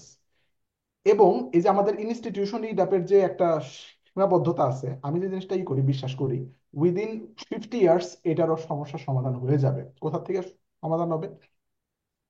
এই যেমন ইনস্টিটিউশনাল যে আপনার মানে যেই অর্গানাইজেশন অথবা যে ধরনের প্রসিডিউর গুলো আছে, আমি যতদিন বাংলাদেশে ছিলাম, আমার বিন্দুমাত্র আইডিয়া ছিল না। বিকজ ইউনিভার্সিটিতে কোনো সিস্টেমও নেই, কিছুই নেই, চলতেছে যে যার যার মতো খুশি চলতেছে। বাট এখানে এসে আমি যখন জিনিসগুলো শিখছি, আমার তো একটা মনে করেন এক্সপিরিয়েন্স হয়েছে। এখন এই এক্সপিরিয়েন্সটা কিন্তু আমি আমার ফ্রেন্ড আছে যারা, আমার আত্মীয় স্বজন যারা আছে, সবার সাথে আমি শেয়ার করতেছি। এই কাজটা আপনি আপনি আপনি করতেছেন। ওহিন হয়তো খুব অল্প সময়ের মধ্যে আসবে, ও যখন আসবে ও কিন্তু জিনিসগুলো শিখবে এবং সবার সাথে শেয়ার করবে। So আমরা কিন্তু শিক্ষার একটা ফেজে এখন আছি। So I am very much optimistic যে আমাদের যে সীমাবদ্ধতা গুলো আছে এখন এই যে ইনস্টিটিউশন এবং অর্গানাইজেশনের ক্ষেত্রে, এটাও আমরা ওভারকাম করবো। আমরা যে জায়গাটাতে মেইনলি আগায় আছি, আমরা যদি ওয়েস্ট বেঙ্গলের সাথে চিন্তা করতে চাই, একটা হচ্ছে আমাদের ইন্ডিপেন্ডেন্স, আমাদের স্বাধীনতা আছে, নাম্বার 1। হুম। আর নাম্বার 2, আমাদের সমাজে একটা অলিখিত ইকুয়ালিটি আছে। এই দুইটা জিনিস will help us A lot in future. আচ্ছা। যাই হোক, আমি হ্যাঁ, একটু না হচ্ছে আউট অফ এটার ইন্টারেস্ট সাথে আমি জাস্ট করলাম ছোট একটু কনসেপ্ট। অ্যাড করি, ছোট না, একটু ছোট জাস্ট না, অ্যাড করি। সেটা হলো বলেন, যে, আলাপ শুরু করুন, হ্যাঁ, সমস্যা নেই। সেটা হলো যে আপনার যেমন ধরেন, মানে আমি তো শেখ মুজিবের কথা বললাম, তো এরপরে ধরেন জিয়াউর রহমানের আমলে কিন্তু দেখেন, সে কিন্তু আস্তে আস্তে ইনস্টিটিউশন বিল্ডিং এর দিকে মনোযোগ দিছে একটু, এবং হুম। মনোযোগ দেওয়ার ফলে সেই সময় কিন্তু বাংলাদেশে খুব বেশি যে রিসোর্সেস ছিল তা না, কিন্তু উনি অনেকগুলো নতুন চ্যানেল ওপেন করছে, ধরেন মিডল ইস্টের সাথে চ্যানেল ওপেন করা, আমেরিকা ইউরোপের সাথে কিছু চ্যানেল নতুন করে ওপেন করা, সেই জায়গাগুলি উনি ওপেন করছে। এখন এখানে বিগ পুঁজিরও একটা ব্যাপার আছে, মানে ধরেন বিগ ক্যাপিটাল, বাংলাদেশে তো একাত্তরের পর পরই বিগ ক্যাপিটাল হাজির ছিল না, এটা আস্তে আস্তে বিগ ক্যাপিটালের যুগে বাংলাদেশ প্রবেশ করছে, বাংলাদেশে ইনভেস্ট হয়েছে, মাল্টি বিলিয়ন, মানে অনেক ধরনের ইনভেস্টমেন্ট হয়েছে, আস্তে আস্তে বাংলাদেশ বিগ পুঁজিতে প্রবেশ করছে। শেখ হাসিনার আমলে এটা ছিল একটা ক্রুশাল টাইম বাংলাদেশের জন্য, কারণ এই টাইমটায় বাংলাদেশ ডিজিটালাইজেশন হচ্ছে, বাংলাদেশ এই টাইমটায় বিশ্বের একদম বিগ পুঁজির সাথে কানেক্টেড হচ্ছে, অর্থাৎ বাংলাদেশের জন্য খুবই সিগনিফিকেন্টলি, খুবই ইম্পর্টেন্ট টাইম ইনস্টিটিউশন বিল্ডিং এর। কিন্তু এই টাইমটাই হয়েছে ক্ষমতায় ছিল শেখ হাসিনা। এটা আমাদের দুর্ভাগ্য আর কি, যে বাংলাদেশের হিস্ট্রিক্যাল পিরিয়ডের এরকম গুরুত্বপূর্ণ একটা সময় শেখ হাসিনা ক্ষমতায় ছিল। শেখ হাসিনার হাতে সব ধরনের ওয়ে ছিল ইনস্টিটিউশন বিল্ডিং এর, এবং অপরচুনিটি ছিল, ফান্ড ছিল, বাংলাদেশের বিগ পুঁজির একটা আনাগোনা ছিল, এবং বাংলাদেশে কিন্তু প্রচুর টাকা পয়সা হয়েছে গত 10 বছর, 15 বছরে, প্রচুর, মানে এটা আপনি যদি আগের সাথে তুলনা করেন, এটা মানে হিউজ। কিন্তু সেই সুযোগটা কিন্তু কাজে লাগায় নেই তারা, মানে শেখ হাসিনার সরকার বা শেখ হাসিনা, তারা কিন্তু স্বজন প্রীতি টীতি এগুলোর কারণে এবং ইডিওলজিক্যাল ভাবাদর্শিক নানান গ্যাঞ্জাম এবং ক্ষমতায় আঁকড়ায় পড়ে থাকার যেই মানসিকতা, এটার কারণে কিন্তু তারা এই বাংলাদেশের ইনস্টিটিউশন বিল্ডিং এর অপরচুনিটি, তারা যদি 2টা বা 3টা সফল ইনস্টিটিউশন, সুন্দর ইনস্টিটিউশন যদি তৈরি করে যেতে পারতো, সেটাও তাদের, আমি তো একটাও দেখি না, বরঞ্চ সবগুলাকে নষ্ট করছে, ধ্বংস ধ্বংস করে করছে। গেছে। হুম, এইটা হুম। বাংলাদেশের জন্য বাংলাদেশকে পিছায়া দিছে অনেক, বাংলাদেশকে অনেক পিছায়া দিছে। তো যেটা সাকিব ভাই বললেন, আমারও মনে হয় এইরকম, কারণ মানুষ তো আসলে একটা নির্দিষ্ট জায়গা থেকে শিখে এবং আমাদের ওই যে সুবিধাটা যে আমরা যেহেতু সবাই একসাথে শুরু করছি এবং কাদামাটির মতো, তো দেখা গেছে আমাদের সবকিছুতে একটা স্বকীয়তা আছে। ওয়েস্ট বেঙ্গলের যেরকম আপনি দেখবেন, ও তো দিল্লির ক্যাপিটাল ছিল দীর্ঘদিন, তো ওর একটা অন্য অ্যাডভান্টেজ আছে। মানে ও একটা আরবান লাইফ লিড করছে দীর্ঘদিন, প্রায় 100 বছর, 100 ইয়ার্স একটা আরবান লাইফের মধ্যে ছিল। সুতরাং তার হিসাবই ভিন্ন। কিন্তু আমরা যেহেতু শুরু করছি আর্লিয়ার, মানে একটু পরে শুরু করছি, এবং আমাদের একটা ইন্ডিপেন্ডেন্স আছে, আমরা হলো মানে যে আমাদের মতো করে সবকিছু জিনিসগুলি করতে পারতেছি। ধরেন লিটারেচার আমরা আমাদের মতো করে লিখতে পারতেছি, ভাষা আমরা আমাদের মতো ভাষাটাকে কিভাবে নিয়ে কি করা যায় সেটা আমরা করতে পারতেছি। অর্থাৎ ধরেন ওয়েস্ট বেঙ্গলের যে কি, ওদের ব্যাকরণ এবং ভাষা এগুলো এত হয়ে গেছে, এত রিজিড। ডিফাইন্ড হয়ে গেছে, যে হ্যাঁ রিজিড হয়ে গেছে, যে ওরা আর এখন দেখেন এক্সপেরিমেন্ট করতে পারে না আমাদের মতো। আমরা ভাষা নিয়ে বা ব্যাকরণ নিয়ে বা আরো 5টা জিনিস নিয়ে যে লেভেলের এক্সপেরিমেন্ট করার সুযোগ আছে, ওদের সেটা এখন আর নাই। ওদের একটা গদবাঁধা ওই সিস্টেমের মধ্যে চলতে হচ্ছে। তো এটা ডেফিনেটলি একটা বড় অপরচুনিটি, এবং আমার মনে হয় যে এটা আমরা ক্যাপচার করতে যদি পারি সামনে, তাহলে এটা আমাদের জন্য হেল্পফুল না, হবে, ভালো যেহেতু হবে। ওয়েস্ট বেঙ্গলের সাথে তুলনা হলো, আমি দুইটা জিনিস উল্লেখ করতে চাই। একটা হলো যে বাংলাদেশের ডেটা কতটুকু সত্য জানি না, বাংলাদেশের জিডিপি বলতেছে $2600 অথবা $2900, what ever it is.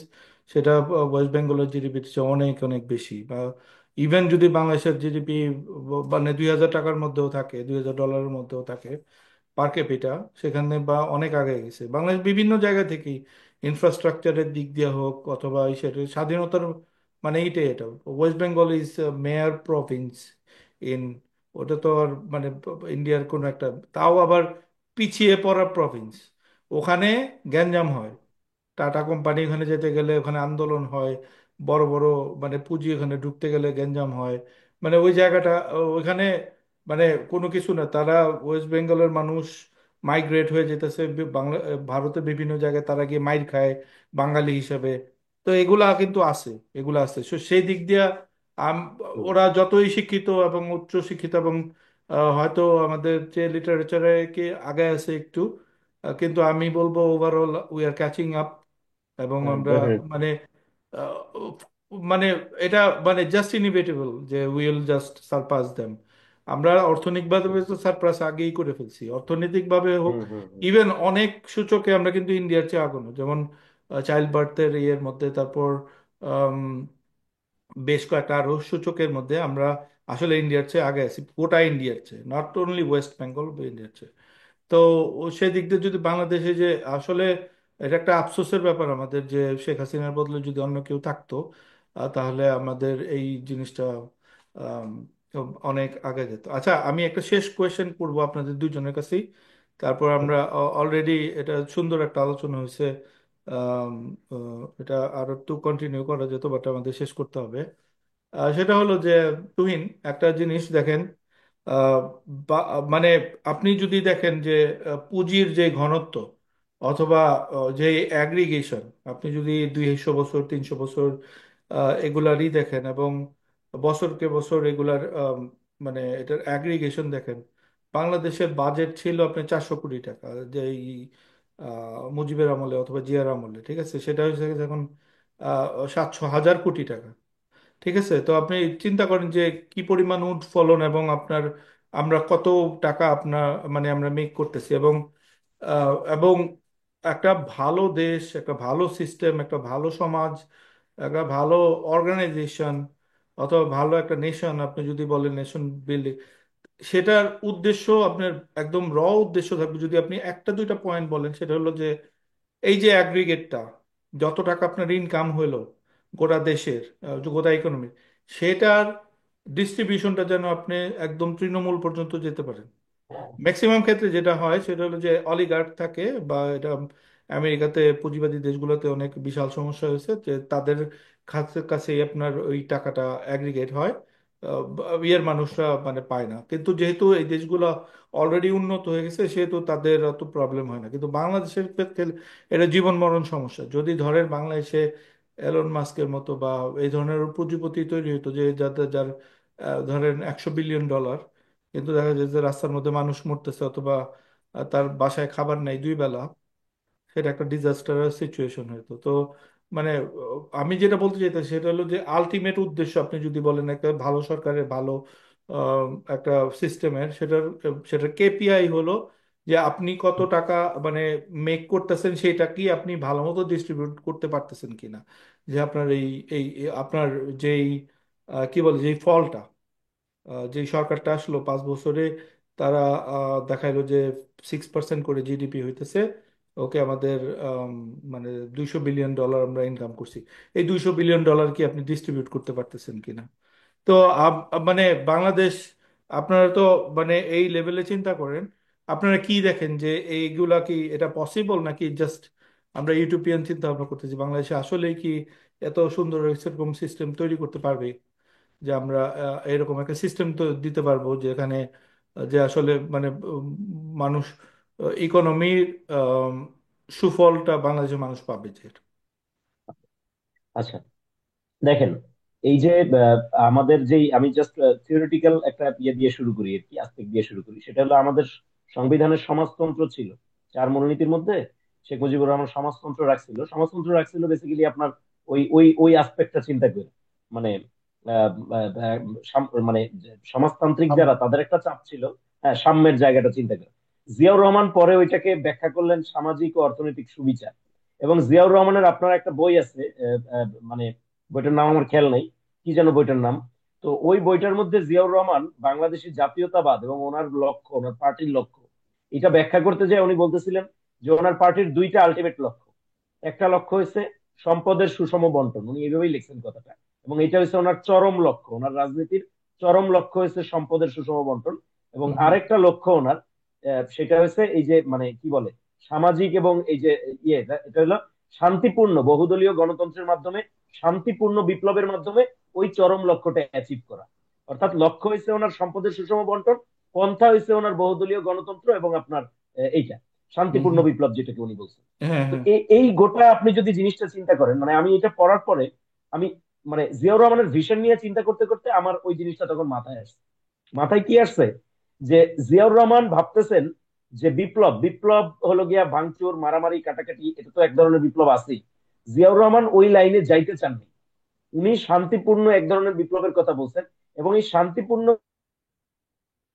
বিপ্লবটা achieve করার জন্য উনি যেটা চাইছেন, যে বহুদলীয় গণতন্ত্র, মানে ভাই সবাই সবকিছু করতে দাও, কে কি করতেছে ভাবাদর্শিক জায়গায় এত প্যারা নিও না, যে কে হলো গিয়ে মানে এখানে মৌলবাদী করে ফেলতেছে, কে হলো এখানে অনেক বেশি হলো সেকুলার, কে এখানে ল্যাংটা হয়ে হাঁটতেছে, কে কি পোশাক পরতেছে। এই হ্যাঁ, জায়গাগুলিকে হ্যাঁ, একটু মিনিমাইজ রাখো, এই হ্যাঁ, হ্যাঁ, জায়গাগুলিকে হ্যাঁ। একটু অফ রাখো। এটা বহুদলীয় গণতন্ত্র করতে দাও, এটা যে যেমন চাই করতে থাকুক, কিন্তু সম্পদের সুষম বন্টন এই জায়গাটা তুমি নিশ্চিত করো। এই জায়গাটা নিশ্চিত করলে দেখা যাবে যে সমাজের মধ্যে একটা স্থিতাবস্থা তৈরি হয়েছে। বাংলাদেশে যে এত আনরেস্ট, বাংলাদেশে যে এত ভাবাদর্শিক সমস্যা, এই সমস্যার অনেক গোড়ার প্রবলেম আছে ইকোনমিক্যাল, আমরা তো কখনো বিশ্লেষণ করি না বা আমরা কখনো ভাবি না। কিন্তু এই গোড়ার এটা সমস্যা, একটু ব্যাখ্যা ইকোনমিক করেন, সমস্যাটা এটা এটা অনেক। ব্যাখ্যা, এটা একটু ব্যাখ্যা হ্যাঁ, করেন, আমি জানতে চাই জিনিসটা। হ্যাঁ, হ্যাঁ, যে আমি আমি কথাটা আমি বলেন, এটা হ্যাঁ। আমার আন্ডারস্ট্যান্ডিং এর জায়গা থেকে বলি। হ্যাঁ, যেমন ধরেন, বাংলাদেশে এখন গ্রামে আপনার গত 10 বছর 15 বছরে, কালকেও একজনের সাথে আমার কথা হচ্ছিল, প্রাইমারি স্কুলগুলি এগুলি একদম বন্ধ হওয়ার পথে। এবং প্রাইমারি স্কুলগুলির অবস্থা খুবই বাজে, খুবই খারাপ। মানুষ প্রাইমারি স্কুলে তার বাচ্চাদেরকে পড়ায় না। তাইলে মানুষ কি করে? আমরা কিন্তু ছোটবেলায় প্রাইমারি স্কুলে পড়ছি, আপনারা মেবি প্রাইমারি স্কুলে পড়ছেন কিনা আমি জানি না, আমরা কিন্তু হ্যাঁ, প্রাইমারি হ্যাঁ, স্কুলে পড়ছি। হ্যাঁ, হ্যাঁ। তো এখন প্রাইমারি স্কুলগুলোতে পড়ায় না, যারা একটু অর্থ অবস্থা সম্পন্ন, তারা হয়তো কোনো একটা মানে ওই যে কি বলে, কিছু থাকে না ইংলিশ মিডিয়াম বা হলো আপনার এই ধরনের যে প্রাইভেট প্রতিষ্ঠানগুলি, সেখানে পড়ায়। যারা একটু অর্থনৈতিক দিক থেকে যারা একটু খারাপ অবস্থা, বাংলাদেশের মানে গ্রামাঞ্চলে তো অনেক মানুষ আছে এরকম, তারা কিন্তু বাচ্চাকে দিয়ে দিচ্ছে মাদ্রাসায়। মানে হুম, মাদ্রাসায় দিয়ে দিচ্ছে, মানে আমি এই কথা বলতেছি না যে মাদ্রাসায় ইকোনমিক্যালি, ঢাকার মাদ্রাসা ইকোনমিক্যালি অনেক আগানো, কিন্তু আপনি যদি গ্রামের দিকে যান, সেইখানকার মাদ্রাসা কিন্তু ওই এখনো ইকোনমিক্যালি, মানে যারা ইকোনমিক্যালি একটু হ্যান্ডিক্যাপ, ইকোনমিক্যালি যারা পেছানো, তারা ছেলেকে মাদ্রাসা দেয়। এটা আমি গ্রামের সিনারিও বলতেছি, এটা কিন্তু নট মানে পুরা মাদ্রাসা এডুকেশনের সিনারিও। এটা আমি একটু হুম, ক্লিয়ার করি। অনেকে আবার মনে করে যে মাদ্রাসা মানে গরিব, এটা ভুল, এটা ভুল, আসলে এটা ভুল। আরবান এরিয়ায় মাদ্রাসা এরকম না, বাট আপনি যদি রুরাল এরিয়ায় যান, তাহলে এইটাই সিনারিও। সো এই যে দেখেন, এখন এই যে আমাদের ইকোনমিক যেই ডিস্ট্রিবিউশনের যে সমস্যা, মানুষের যে টাকা পয়সার, আপনি দেখেন ঢাকা ইউনিভার্সিটির এই যে হলে থাকা ছেলে পেলে, সেটা সে ছাত্র দল করুক, সে ছাত্র লীগ করুক, সে ছাত্র শিবির করুক, এদের মধ্যে কিন্তু একটা কমন চরিত্র আছে। কমন চরিত্রটা হচ্ছে, এরা যখন ধানমন্ডির মানে আরবান মিডল ক্লাসে দেখে যে প্রেম করতেছে বৈশা বৈশা, এদের মধ্যে এটা একটা এক ধরনের সমস্যা তৈরি করে। এটা তাদের মধ্যে এক ধরনের মানে এটা তারা দেখতেই পারে না।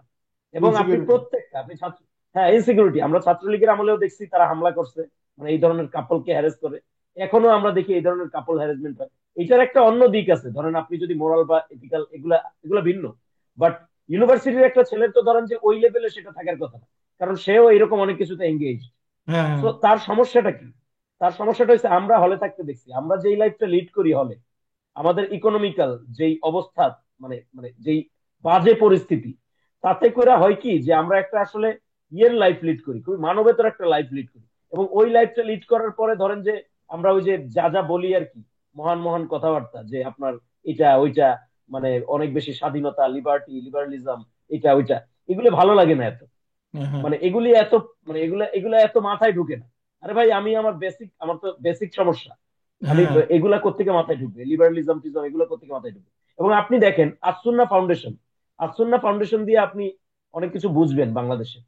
আসুন্না ফাউন্ডেশন এখন বাংলাদেশের আমার মনে হয় ওয়ান অফ দ্য মোস্ট, মানে যেগুলো সবচেয়ে বড় এনজিও গুলার একটা আমার মনে হয়। আমি ঠিক জানি না ওনাদের সম্পদের পরিমাণ কিরকম, কিন্তু মানে দেখলাম যে এই গভর্নমেন্ট আসার পরে তো ওনাদের ট্যাক্স ফ্রি করে দিছে, এবং ওনারা কিন্তু বেশ ভালো কার্যক্রম আমরা দেখতেছি বিভিন্ন জায়গায় চালাচ্ছেন ওনারা। অনেক ধরনের অর্থনৈতিক প্রকল্প নিচ্ছেন, অনেক ধরনের প্রজেক্ট নিচ্ছেন, এবং প্রায় কোটি টাকার উপরে, মানে এই যে আমরা তো দেখলাম বন্যার সময় তারা কত কোটি মনে হয় এরকম নাকি তাদের ফান্ডিং উঠছে আর কি বন্যার্তদেরকে সাহায্য করার জন্য। তো এটা তো হিউজ। একটা মানুষ, একটা প্রতিষ্ঠান শুধু ক্রাউড ফান্ডিং করে এত টাকা ইয়ে করে ফেলতেছে। তার মানে আপনি দেখেন আসুন্না ফাউন্ডেশন কিন্তু ইকোনমিক ওয়েতে আগাচ্ছে। এবং আমি দেখছি শেখ হাসিনার আমলে নিও সালাফিস্ট এরকম অনেকগুলো ইকোনমিক মডেল তৈরি হয়েছে, যারা বেসিক্যালি আরবান ইকোনমি থেকে নিজেদের ইকোনমিটা কালেক্ট করছে। আবার মানে যারা মানে একটা একটা রিলিজিয়াস ইকোনমি, বাট তারা ধর্ম প্রচারটার ক্ষেত্রে ইকোনমিটাকে কাজে লাগাচ্ছে অনেক বেশি, বা তাদের মতাদর্শ যেটাই হোক সেটা প্রচারের ক্ষেত্রে ইকোনমিটাকে তারা অনেক বেশি কাজে লাগাচ্ছে। এটা দিয়ে দুইটা জিনিস আমরা বুঝতে পারি। একটা জিনিস আমরা বুঝতে পারি যে তার মানে বাংলাদেশের মানুষের ইকোনমিক্যাল ডিস্ট্রিবিউশনের প্রচুর ঝামেলা আছে। গভর্নমেন্ট সরকারি ভাবে সেটা হচ্ছে না বিধায় এখনো হুম, আসুন্না ফাউন্ডেশন বা অন্যান্য এনজিওর মতো এনজিও গুলি এই জায়গাটাতে অপারেট করতে পারতেছে। এক। হুম, সেকেন্ড হচ্ছে বাংলাদেশের মানুষকে একটা প্রপার সিস্টেম, মানে প্রপার একটা ইকোনমিক সিস্টেম যদি আমরা বাংলাদেশের মানুষকে ইয়ে করতে পারি, বাংলাদেশের মানুষকে যদি আমরা একটা প্রপার ইকোনমিক সিস্টেমের সাথে ইন্ট্রোডিউস করাইতে পারি, একটা সুষম বন্টনের সাথে ইন্ট্রোডিউস করাইতে পারি, তাইলে বাংলাদেশে অনেক ক্ষেত্রে ভাবাদর্শিক যেই বা মতাদর্শিক যে বিভাজনগুলি বা মতাদর্শিক যেই অনেকগুলি স্কুলিং বা মতাদর্শিক যে অনেকগুলি ফ্যাক্টরস, সেই জায়গাগুলি কমে আসবে। কমে আসবে এই কারণে যে তখন আপনি, এটা তো স্বাভাবিক, মানুষ যখন আপওয়ার্ড মোবিলাইজেশন হয় তখন কিন্তু মানুষের চিন্তায়, চেতনায় একটা চেঞ্জ আসে। আপনি দেখেন জামাত ভাঙে যে এবি পার্টি হইলো, জামাত ভাঙে হুম, এবি পার্টি হওয়ার জিনিসটাকে আমি ভাবছি একটা তো আছে মতাদর্শিক দিক, সেটা হচ্ছে আপনার যে তার মুক্তিযুদ্ধ ইস্যুতে জামাতের সাথে একমত ছিল না, তারপরে একটু সংস্কারপন্থী ছিল, রিফর্মিস্ট ছিল, সেটা একটা দিক। ইকোনমিক একটা দিক আছে, এটা খুব ইন্টারেস্টিং। সেটা হচ্ছে আপনার যে এই লোকগুলি আব্দুর রাজ্জাক সাহেব, তারপরে মঞ্জু ভাই, ব্যারিস্টার ফুয়াদ, এই লোকগুলি তারা বিদেশে গেছেন, পড়াশোনা করছেন, পড়াশোনা করে এসে তারা আরবান ইকোনমির লোক বেসিক্যালি, এবং আরবান মিডল ক্লাসের মধ্যে তারা অপারেট করছেন। মঞ্জু ভাই তো দিগন্ত টিভির ব্যবস্থাপনা পরিচালক ছিলেন দীর্ঘদিন। তো এই যে ওনারা যে আরবান ইকোনমিটার মধ্যে ঢুকে গেছেন, এই আরবান ইকোনমি ওনাদের চিন্তা ভাবনাকে শেপ করছে নানান ভাবে আমার কাছে মনে হয়। এবং মানে এই শেপ করার ফলে মঞ্জু ভাইয়ের চিন্তা ভাবনায় অনেক, আমি মনে করি যে অনেক চেঞ্জ আসছে এই এই এই এই জায়গাটা অপারেট করার ফলে।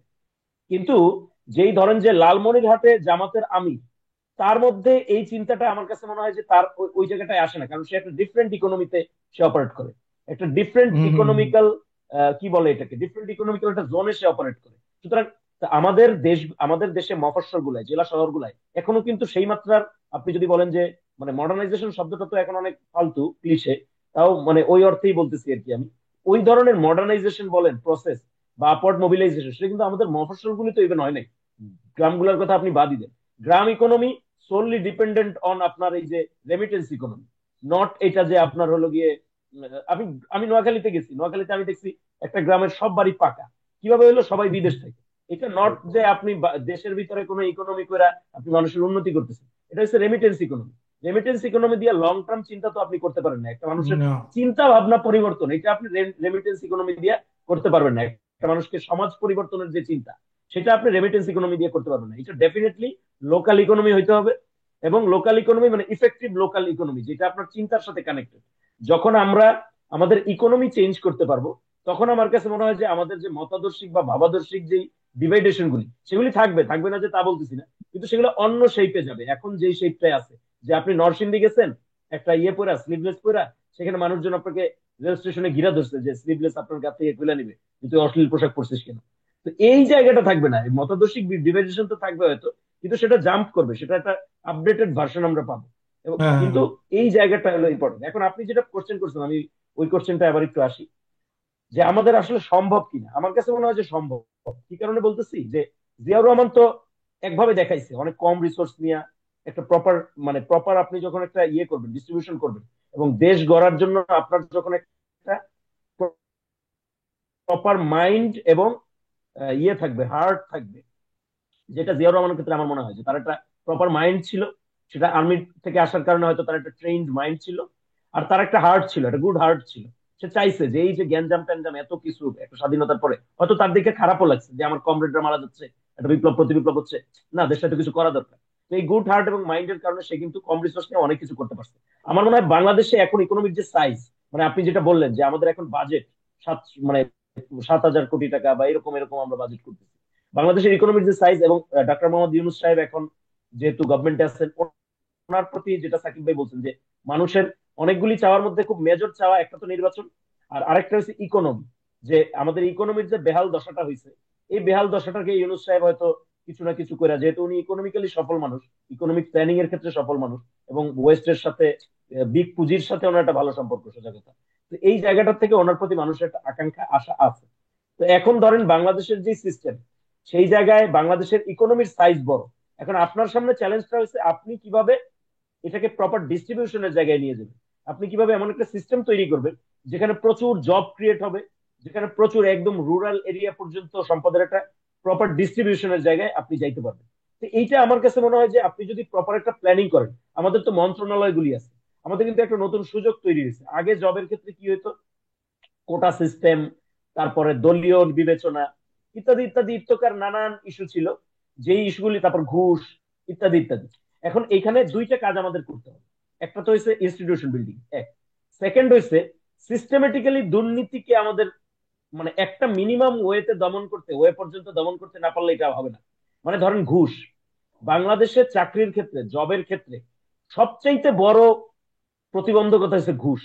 একটা সরকারি চাকরির জন্য যে ঘুষটা দিতে হয়, এই ঘুষটার কথা ভাইবাই একজন কৃষকের ছেলে কখনো সেই সরকারি চাকরির দিকে আগাই না, বা আগাইতেই পারবে না সে যদি প্রপারলি এটা চিন্তা করে। ইভেন আমি কৃষকের ছেলে বাদই দিলাম, আমার বাবা, সে মানে তার জন্য তো এটা অনেক প্যারা হয়ে যাবে, মানে যেই পরিমাণ ঘুষ একটা, মানে এটা, মানে মানে অনেক কম গ্রেডের, লো গ্রেডের একটা সরকারি চাকরির জন্য যে পরিমাণ ঘুষ দিতে হয়, সেইটাও তো মানে খুব বেশি, অনেক বেশি। মানে এটা বাংলাদেশের একদম অলিখিত সিস্টেম, দিতেই হবে। তো এই জায়গাটাতে, এই যে দুর্নীতির জায়গাটা, এই জায়গাটাতে ডেফিনেটলি আমাদের একটা রিফরমেশন আনতে হবে, একটা মিনিমাম রিফরমেশন। সবকিছু হয়তো ইরাডিকেট করা যাবে না, কিন্তু একটা এতটুকু মিনিমাম রিফরমেশন যাতে একটা কৃষকের ছেলে একটা সরকারি জবে অ্যাটেইন করতে পারে, এই জায়গাটা নিশ্চিত করতে হবে, এক। সেকেন্ড হচ্ছে যে বাংলাদেশে এখন কিন্তু আপনি দেখবেন প্রচুর স্মল ভেঞ্চার এন্টারপ্রেনার, এবং এই ধরনের আপনি ধরেন social media entrepreneur, social media তো এন্টারপ্রেনারশিপের একটা নতুন জগতই খুলে দিচ্ছে। মানে ডিজিটাল মিডিয়া, ডিজিটাল মার্কেট একটা নতুন জগৎ খুলে দিচ্ছে এন্টারপ্রেনারশিপে। এই যে এন্টারপ্রেনার যারা আছে, যারা বিভিন্ন জায়গায় এন্টারপ্রেনারশিপ করতেছে, অনেকে কৃষি এন্টারপ্রেনারশিপ করতেছে, অনেকে টেক এন্টারপ্রেনারশিপ করতেছে, এই এন্টারপ্রেনারশিপ গুলাকে একদম সিস্টেমেটিক ওয়েতে এখানে গ্রো করতে হবে।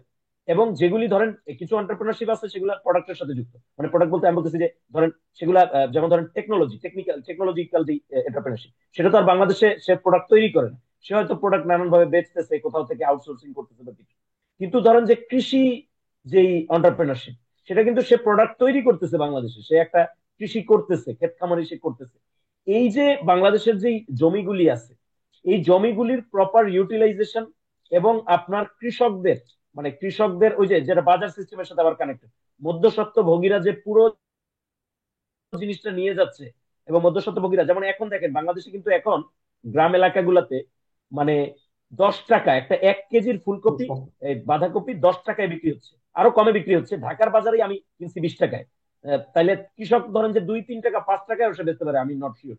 তাইলে দেখেন, সে যদি 5 টাকায় একটা বাঁধাকপি বেচে, আমি তো ঢাকার বাজারে বসে বসে ভাবতেছি যে ওকে পাই, খুব ভালো হয়েছে, তরকারির দাম কমে গেছে। কিন্তু ওই কৃষকের তো হাতে হারিকেন, সে কিন্তু খুবই কম মূল্যে এটা বেচে দিতে হচ্ছে তার।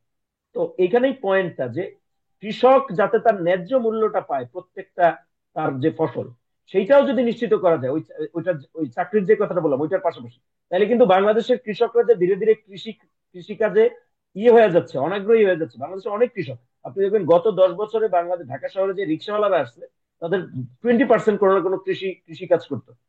মানে আমি অনেকের সাথে কথা বলছি, কথা বলে আমার কাছে এরকম একটা মনে হয়েছে, আমি তো ডেটা নাই বাংলাদেশে, এটার একটা প্রবলেম যে কোনো কিছুর প্রপার ডেটা নাই, তো হ্যাঁ, ডেটা হ্যাঁ। ধরে বলতে পারবো না, কিন্তু আমার কাছে মনে হয়। তো এই জায়গাগুলি আপনি যদি নিশ্চিত করতে পারেন, স্মল এন্টারপ্রেনারশিপ, তারপরে কৃষকের ন্যায্য মূল্য, এবং আপনার আহ, সরকারি জবের ক্ষেত্রে এবং সরকারি সিস্টেমের ক্ষেত্রে দুর্নীতির অপসারণ, আমি 3টা কথা বললাম আর কি, এই 3টা আপনি প্রপারলি আগায় দেখেন, দেখবেন যে আমাদের যে মানে কি বলে সম্পদের যে ডিস্ট্রিবিউশন, এই ডিস্ট্রিবিউশনের অনেক সুফল আমরা পাওয়া শুরু করবো একদম প্রত্যন্ত লেভেল পর্যন্ত। এবং ওইটা যদি আমরা পাওয়া শুরু করি একবার, তাইলে আমার কাছে মনে হয় যে আমাদের অনেকগুলি সমস্যা, ইকোনমিক সমস্যা তো সব সমস্যার মাদার, তো অনেকগুলি সমস্যা আমাদের আসলে সলভ হওয়া শুরু হবে আমার মনে হয়। Thank you Tuhin, thank you. Sakib, আপনি এটার উত্তর দেন সংক্ষিপ্তভাবে, তারপর আমরা শেষ করবো আজকের আমি খুব আলোচনা। সংক্ষেপে আলোচনা করতে হ্যাঁ, চাই হ্যাঁ। যে মানে ও- ও- অভিনয়ের আলোচনাটা অনেক এক্সটেন্সিভ হয়েছে এবং অনেক ছোট ছোট ইস্যুগুলোও সে উঠায় আছে, so I hmm. Appreciate the মানে এন্টায়ার ডিসকাশন। বাট আমি যদি আমার আমার যেটা মানে মনে করেন যে সাজেশন বা অবজারভেশন, হোয়াট এভার ইউ সে, এটা হচ্ছে কি যে আমাদেরকে মেইনলি দুইটা জায়গাতেই কাজ করতে হবে, ফোকাস করতে হবে। একটা হচ্ছে হেলথ, একটা হচ্ছে এডুকেশন, স্বাস্থ্য এবং শিক্ষা। বিকজ এখন মনে করেন যে মানে কৃষকের ন্যায্য এরপরে এন্টারপ্রেনিয়রশিপ, এগুলা এগুলা এগুলা কিন্তু আসলে খুব ছোট ছোট সমস্যা। মানে কি যে এরকম অনেকগুলা সমস্যা আছে, আপনাকে হাতে ধরে ধরে এগুলাকে কিন্তু সলভ করতে হবে। তো এই জিনিসগুলো করতে অনেক সময় লাগবে, কিন্তু ইমিডিয়েটলি যদি আমাদের যদি কিছু একটা করতে হয়, সেটা হচ্ছে কি যে সমাজের সবচেয়ে নিচু শ্রেণীর যে মানুষটা আছে, ওর জন্য হেলথ আর এডুকেশন, এটা আমাদের সরকারি ভাবে নিশ্চিত করতে হবে। বিকজ আমরা আলোচনা করতেছিলাম এই নিয়ে যে আমাদের ম্যাক্রো ইকোনমি এত ইনফ্লেটেড হয়েছে, এটা সুফল সাধারণ মানুষ পর্যন্ত আসতেছে না, এটা নিয়ে তো আমরা আলোচনা করতেছিলাম। হুম, হুম, হুম। এখন জিনিসটাতে এইভাবে সম্ভব না যে আপনি সবাইকে হাতে হাতে 1000 টাকার একটা করে দিয়ে দিলেন, নোট দিলেন, এভাবে তো আপনি ইকুয়ালিটি সমাজে ক্রিয়েট করতে পারবেন না। বা আমরা যে যে জিনিসগুলো নিয়ে আলোচনা করতেছিলাম যে যে মনে করেন যে ও দুর্নীতি অফ করতে হবে, এন্টারপ্রেনিয়রশিপে আরো নদনা দিতে হবে, অপ্রণোদনা দিতে হবে। এখন জিনিসটা হচ্ছে অনেকের তো সার্টিফিকেটই নাই, ওর তো চাকরি করার মতো এলিজিবিলিটি নাই। তারপরে অনেকের এন্টারপ্রেনিয়র হওয়ার মতো যেটুকু লাগবে মিনিমাম টাকা পয়সা ওইটুকুও নাই। So, আমরা যদি সবার মধ্যে জিনিসটা ইমিডিয়েটলি ছড়াই দিতে চাই এই সুফলটা, আমাদেরকে করতে হবে কি, হেলথে ইনভেস্ট করতে হবে আর এডুকেশনে ইনভেস্ট করতে হবে। ওয়াই? জিনিসটা হচ্ছে কি যে হেলথ যে এত ইম্পর্টেন্ট একটা জিনিস, সেটা কিন্তু আমরা অনেক সময় মানে উই মিস ইট। একটা মানুষ সে হয়তো চালায়, রিক্সা চালায় বা ছোটখাটো একটা সে ইয়েতে আছে, অকুপেশনে আছে, এই মানুষটার কিন্তু প্রতি মাসে একটা ভালো ইনকাম হয়, এইটা টাকা দিয়ে ওর সংসারটা চলে যায়। লোকটা যদি হঠাৎ করে অসুস্থ হয়ে যায়, সম্পূর্ণ ফ্যামিলিটা কিন্তু এখানে এসে শেষ। হ্যাঁ, হ্যাঁ, হ্যাঁ। তো আমাদের হেলথ জিনিসটা সবার জন্য এনশিওর করতে হবে। বিকজ একটা মানুষ যদি শারীরিক ভাবে সুস্থই না হয়, তো সে তো মনে করেন যে আউটপুটটাই করতেই না, দিতে পারবেন না। আর হুম, হেলথ মানে শুধু হাসপাতাল না, হেলথের মধ্যে কিন্তু ফুডও আছে। ফুড কিন্তু সবার জন্য অ্যাফোর্ডেবল করতে হবে আমাদের। হুম, হুম, হুম, হুম। স্পেশালি যেটা পুষ্টিকর খাবার, আমাদের পুষ্টির দিক দিয়ে অবস্থা খুব খারাপ। আমাদের কিন্তু যে ওম ওম ওম ওম ওম ওম ওম ওম মন মেজাজ যে সবসময় আপনারই থাকে এরকম চড়াও, এটার এটার পিছনেও কিন্তু একটা রিজন। যেমন ইমতিয়াজ ভাই তো এটার খুবই মানে সাফারার আর কি, উনি একটা জিনিস লিখলেই মনে করেন যে অনেকে আইসে আজে বাজে এই খাবার এই করে যায়, বলে যায়। তো এটা কিন্তু কোনো সুস্থ চিন্তা থেকে জিনিসগুলো আসে না। আমি নিশ্চিত, আমি এ ব্যাপারে 100% নিশ্চিত যে যারা আপনার ইটা সেই তো বইরে যায়, আজে বাজে মন্তব্য করে যায়, এদের যদি আপনি যান, এদের সাথে যদি আপনি ই করেন, আলাপ করেন, এদের একটা সিগনিফিকেন্ট অংশই অপুষ্টির শিকার। হুম হুম। এরা এদের হুম। মনকেই কন্ট্রোল করতেই পারে না, মনকে কন্ট্রোল করতে পারে না। যেহেতু So স্বাস্থ্য আপনাকে, নিয়ে কথা বলতেছে, আমি একটা পয়েন্ট উল্লেখ করতে চাই। বাংলাদেশের আমার স্বাস্থ্য ব্যবস্থাকে মনে হয় যে সিস্টেমেটিক্যালি ধ্বংস করা হয়েছে, যাতে প্রতিবেশী দেশে সব মানে চলে যায়, যে এই যে মেডিকেল ট্যুরিজমের জন্য এটা একটা বিশাল সমস্যা। আশা করি মানে এখন এটা সলভ হ্যাঁ, হবে। এটা হ্যাঁ। একটা বড় এটা একটা বড় বড় কারণ। সমস্যা। বাট তো আমি জানি না এটা কনস্পিরেসি কিনা, বাট আমার মনে হয় যে এটা একদম মানে না, খুব ডেফিনেটলি খুব এটা খুব এটা খুব অস্বাভাবিক কিছু খুব না। মানে সিস্টেমেটিক্যালি ধ্বংস করা হচ্ছে। নাহলে একটা দেশ থেকে মানে নর্মাল চিকিৎসা করতে মানুষ মানে কেন ইন্ডিয়া চলে ইন্ডিয়া যাবে? যাবে। মানে এখানে বাংলাদেশে তো একই লেভেলের, ইন্ডিয়া বাংলাদেশের স্টুডেন্ট লেভেল এক, এতগুলা মেডিকেল ইউনিভার্সিটি ডাক্তার বের হইতেছে। কেন আমরা এনশিওর করতে পারবো না যে ক্যান্সারের চিকিৎসা হোক আর যেই চিকিৎসাটাই হোক, এটা প্রপারলি করতে? Anyway, please continue. জি, এটা হচ্ছে এক নাম্বার, যে হেলথ আমাদের এনশিওর করতে হবে, এবং হেলথের মধ্যে শুধু হসপিটাল না, এর মধ্যে ফুডও আছে, মানুষের ওয়েলফেয়ার আছে, সবকিছু এটার মধ্যে আছে, মানে হেলথটাকে আমাদের সিকিউর ফুড করতে চেইন হবে। এন্ড ডেইলি প্রচুর ইনভেস্ট নিউট্রিশন। লাগবে এই জায়গায়। হুম হুম হুম। হ্যাঁ। আর নাম্বার টু হচ্ছে এডুকেশন। সো এই এডুকেশন মানে শুধু এটা না যে ক্লাস ফাইভের একটা সমাপনী পরীক্ষা, এইটার একটা সমাপনী পরীক্ষা, এসএসসি এইচএসসি, এগুলো না, আমাদেরকে স্কিল বিল্ড আপ করতে হবে। এক্স্যাক্টলি। একটা ছেলে যাতে স্কুলে ক্লাস 8 পর্যন্ত যদি পড়াই পারে, করতে পারে, ও যাতে ইংরেজিটা শিখে। ও ইংরেজি শিখবে না সমস্যা নাই, অন্য একটা ল্যাঙ্গুয়েজ শিখুক, আরবি শিখুক, স্প্যানিশ শিখুক। হুম হুম সারা বিশ্বে প্রচুর অপরচুনিটি আছে, ওকে শিখাইতে হবে ল্যাঙ্গুয়েজ আর হাউ টু ব্রাউজ ইন্টারনেট। ও ওই ইন্টারনেট ইউজ করে ও সারা পৃথিবীর বিভিন্ন অপরচুনিটি সে একাই আপনার করে ফেলবে, মানে হুম হুম মানে সেই করতে পারবে, আনতে পারবে। Then ওর জন্য কিন্তু আমার জব ক্রিয়েট যে সবসময় সরকারি বে করতে হবে বিষয়টা কিন্তু নেসেসারি না, এখন আমাদের পক্ষে আসলে সম্ভব না এভাবে সবার জন্য একটা করে ক্রিয়েট করা, জব ক্রিয়েট করা। আমাদেরকে যে জিনিসটা করতে হবে যে মানুষগুলোকে স্কিল বিল্ড আপে হেল্প করতে হবে। হুম হুম। এক্স্যাক্টলি। হ্যাঁ হ্যাঁ। সো এক নাম্বার হচ্ছে কি এডুকেশন। এডুকেশন এটা যে সবসময় ফর্মাল এডুকেশন হবে সেরকম না, এটা হবে বাই দ্য হচ্ছে ওয়ে, স্কিল ভেরি বিল্ড আপে শিক্ষা। Nice example. আমাদের পুরো শোটা যে কারণে আমরা আয়োজন করছি, যে এই যে একটা ইনোভেটিভ এবং খুবই low cost but very clever এবং ইফেক্টিভ আইডিয়া, এটাকে যে জাস্ট তোমার মুখ থেকে বেরোলো এখন, খুবই সুন্দর। এই যে যেমন মানুষকে স্কিল বিল্ড আপ করা, যে মানুষ নিজেই যাতে মানে ট্রেইনড আপ হয়। হুম।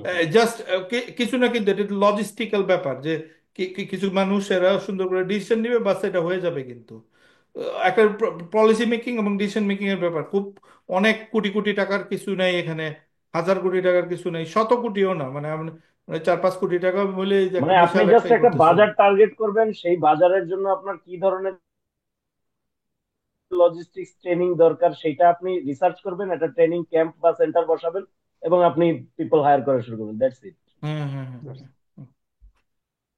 Please so continue. ওভারঅল, হ্যাঁ, সো আমার কাছে যে জিনিসটা মনে হয় যে আমাদের ইমিডিয়েটলি যেইটা জিনিস করা লাগবে, সেটা একটা হচ্ছে হেলথে প্রচুর ইনভেস্ট করতে হবে। টোটাল হেলথ কেয়ার সিস্টেমটা থেকে আমাদের একদম সাজাইতে হবে সুন্দরভাবে। আর নাম্বার টু হচ্ছে এডুকেশন, এডুকেশন এবং স্কিল বিল্ড আপ। এবং একটা জিনিস আমাদেরকে সবসময় মাথায় রাখতে হবে যে সমাজের সবচেয়ে নিচে এই মানুষটা আছে, ছিন্নমূল, ও তাকেও কিন্তু আমার এই সিস্টেমের ভিতরে ইনক্লুড করতে হবে। আমি এমন একটা সিস্টেম ইট আপ করলাম যে শুধুমাত্র যারা মানে আমি আমি মিডল ক্লাস মানুষজন, এদের অনেক উপকার হইলো, এদের ছেলে মেয়েরা আরো শিক্ষিত হয়ে গেল, এরা আমেরিকা ইউরোপে পড়া করতে আসলো, লেখাপড়া করতে আসলো, কিন্তু আমার যারা একদম লোয়ার লেভেলের মানুষ আছে, এরা ওই সিস্টেমে পারলো না, হইতে পারলো না। এরকম করলে কিন্তু হবে না। তো আমি অনেক সময়, আমি তো সায়েন্সের মানুষ, অনেক সময় আমরা আলোচনা করি যে বিজ্ঞান শিক্ষাকে উন্নত করতে হবে, বিজ্ঞানের এই তো এই সেই করতে হবে। তো ভাই ঠিক আছে, আমি আমার এডুকেশনের স্ট্যান্ডার্ড অনেক হাই করলাম, আমেরিকার লেভেলে নিয়ে গেলাম, কিন্তু আমার যে যারা সমাজের নিম্ন আয়ের মানুষ আছে, এরা কি এটার সাথে ইলায় উঠতে পারবে? হুম ওদের তো হুম সাধারণ জিনিসটুকু শেখার মতো যে লজিস্টিক্স দরকার সেটাই তো নাই। হুম সে হুম সে তাহলে এই অ্যাডভান্স এডুকেশনের সাথে ওর তো তো উঠতে দিবে না, উঠতে পারবে না। So, আমাদের এতগুলা বিশ্ববিদ্যালয়ের প্রয়োজন নাই, সত্যি কথা যেটা। এত এত বিশ্ববিদ্যালয়ের প্রয়োজন নাই, বিশ্ববিদ্যালয়কে প্রাইভেটাইজিয়ে দেন। যাদের পড়ার ইচ্ছা, খুব বেশি হায়ার এডুকেশনের ইচ্ছা, এদের যদি সামর্থ্য থাকে এরাই পড়াই রুক। হুম হুম স্টুডেন্ট অনকে আরো ইজিয়ে দেন, মানুষ পড়ুক। কিন্তু ওই যে বিশ্ববিদ্যালয়ের ইনফ্রাস্ট্রাকচারের পিছনে যে পরিমাণ বিপুল অর্থগুলো আমরা নষ্ট করতেছি, এই টাকাটা আমাদের খরচ করতে হবে একদম সমাজের ছিন্নমূল মানুষের জন্য। কারণ সমাজের ছিন্নমূল মানুষ যতদিন আছে, সমাজ আগাবে না। হুম হুম হবে কি জানেন? মনে করেন যে আপনি ঢাকা শহরের কতগুলো অংশকে খুব করে ফেললেন উন্নত, আর সারা এই দেশের অবস্থা খুবই খারাপ।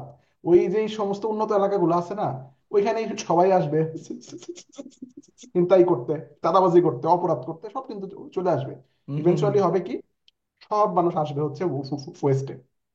আপনি করেন, লক্ষ্য করেন যে ইন্ডিয়াতে কিন্তু এই জিনিসটা হয়েছে, সমাজ ইকুয়ালি আগায় নাই।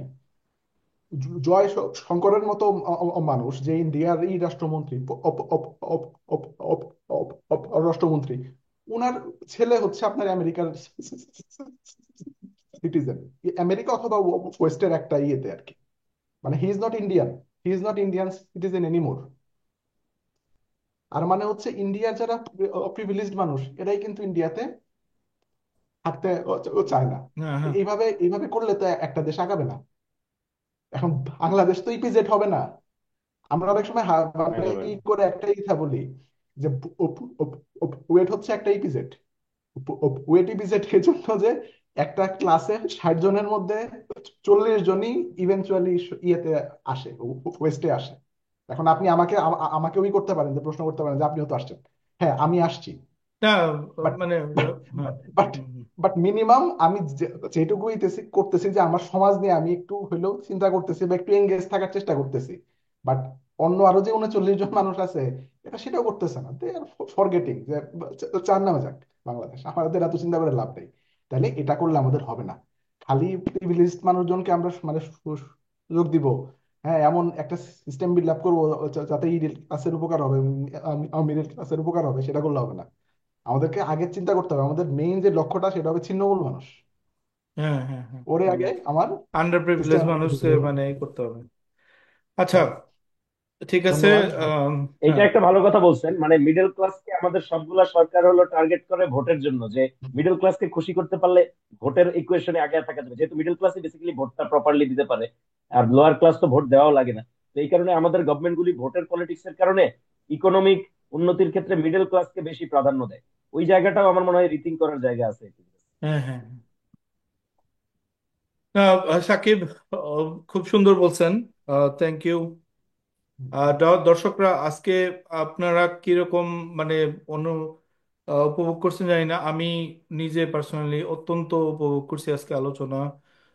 ইটস লাইক স্পার্ক ফ্লাইং, মানে অনেকগুলা এরকম সেশন যদি আমরা করতে পারতাম যে আহ, মানে যদি ধরেন এই জাতীয় নাগরিক কমিটি হোক অথবা স্টুডেন্টদের, তাদেরকে যদি শোনাইতে পারতাম এই কথাগুলা, তাদের আসলে এটা আসলে এই শোগুলা তাদের উদ্দেশ্যেই করা উচিত যে দেখেন ভাই, এই যে আপনারা যেই চিন্তা করলো আপনাদের করা উচিত, এগুলো আমরা করে দিতেছি, জাস্ট শুনেন কথাগুলো, শুনেন কথাগুলো বুঝেন। যে ইনোভেটিভ আইডিয়াগুলো এরকম আমরা কিন্তু চিন্তা করলেই এরকম, শুধু সাকিব বা তুহিন খান না, এরকম আরো অসংখ্য মানে প্রতিভাবান তরুণ আছে যারা মানে অন দ্য স্পট অনেকগুলো সুন্দর আহ, মানে সমাধান দিতে পারবেন। এরকম যদি একটা সেশন করতে পারতাম খুব ভালো হতো। তো এনিওয়ে, আমি খুবই এনজয় করছি। থ্যাংক ইউ আপনাদের দুজনকে, অত্যন্ত মানে অসংখ্য ধন্যবাদ আসার জন্য, পার্টিসিপেট করার জন্য, আর সুন্দর একটা আলোচনা উপহার দেওয়ার জন্য। দর্শকরা, আপনাদের যদি কোনো কোয়েশ্চেন থাকে আমাদের আম, জানান, আমাদের কমেন্টে জানান। যদি কোনো আপনার দ্বিমত থাকে, যদি আপনার নতুন কিছু জানতে চান অথবা এদেরকে আবার দেখতে চান, প্লিজ আমাদের জানান। সবাইকে ধন্যবাদ, ভালো থাকবেন সবাই। Thank you.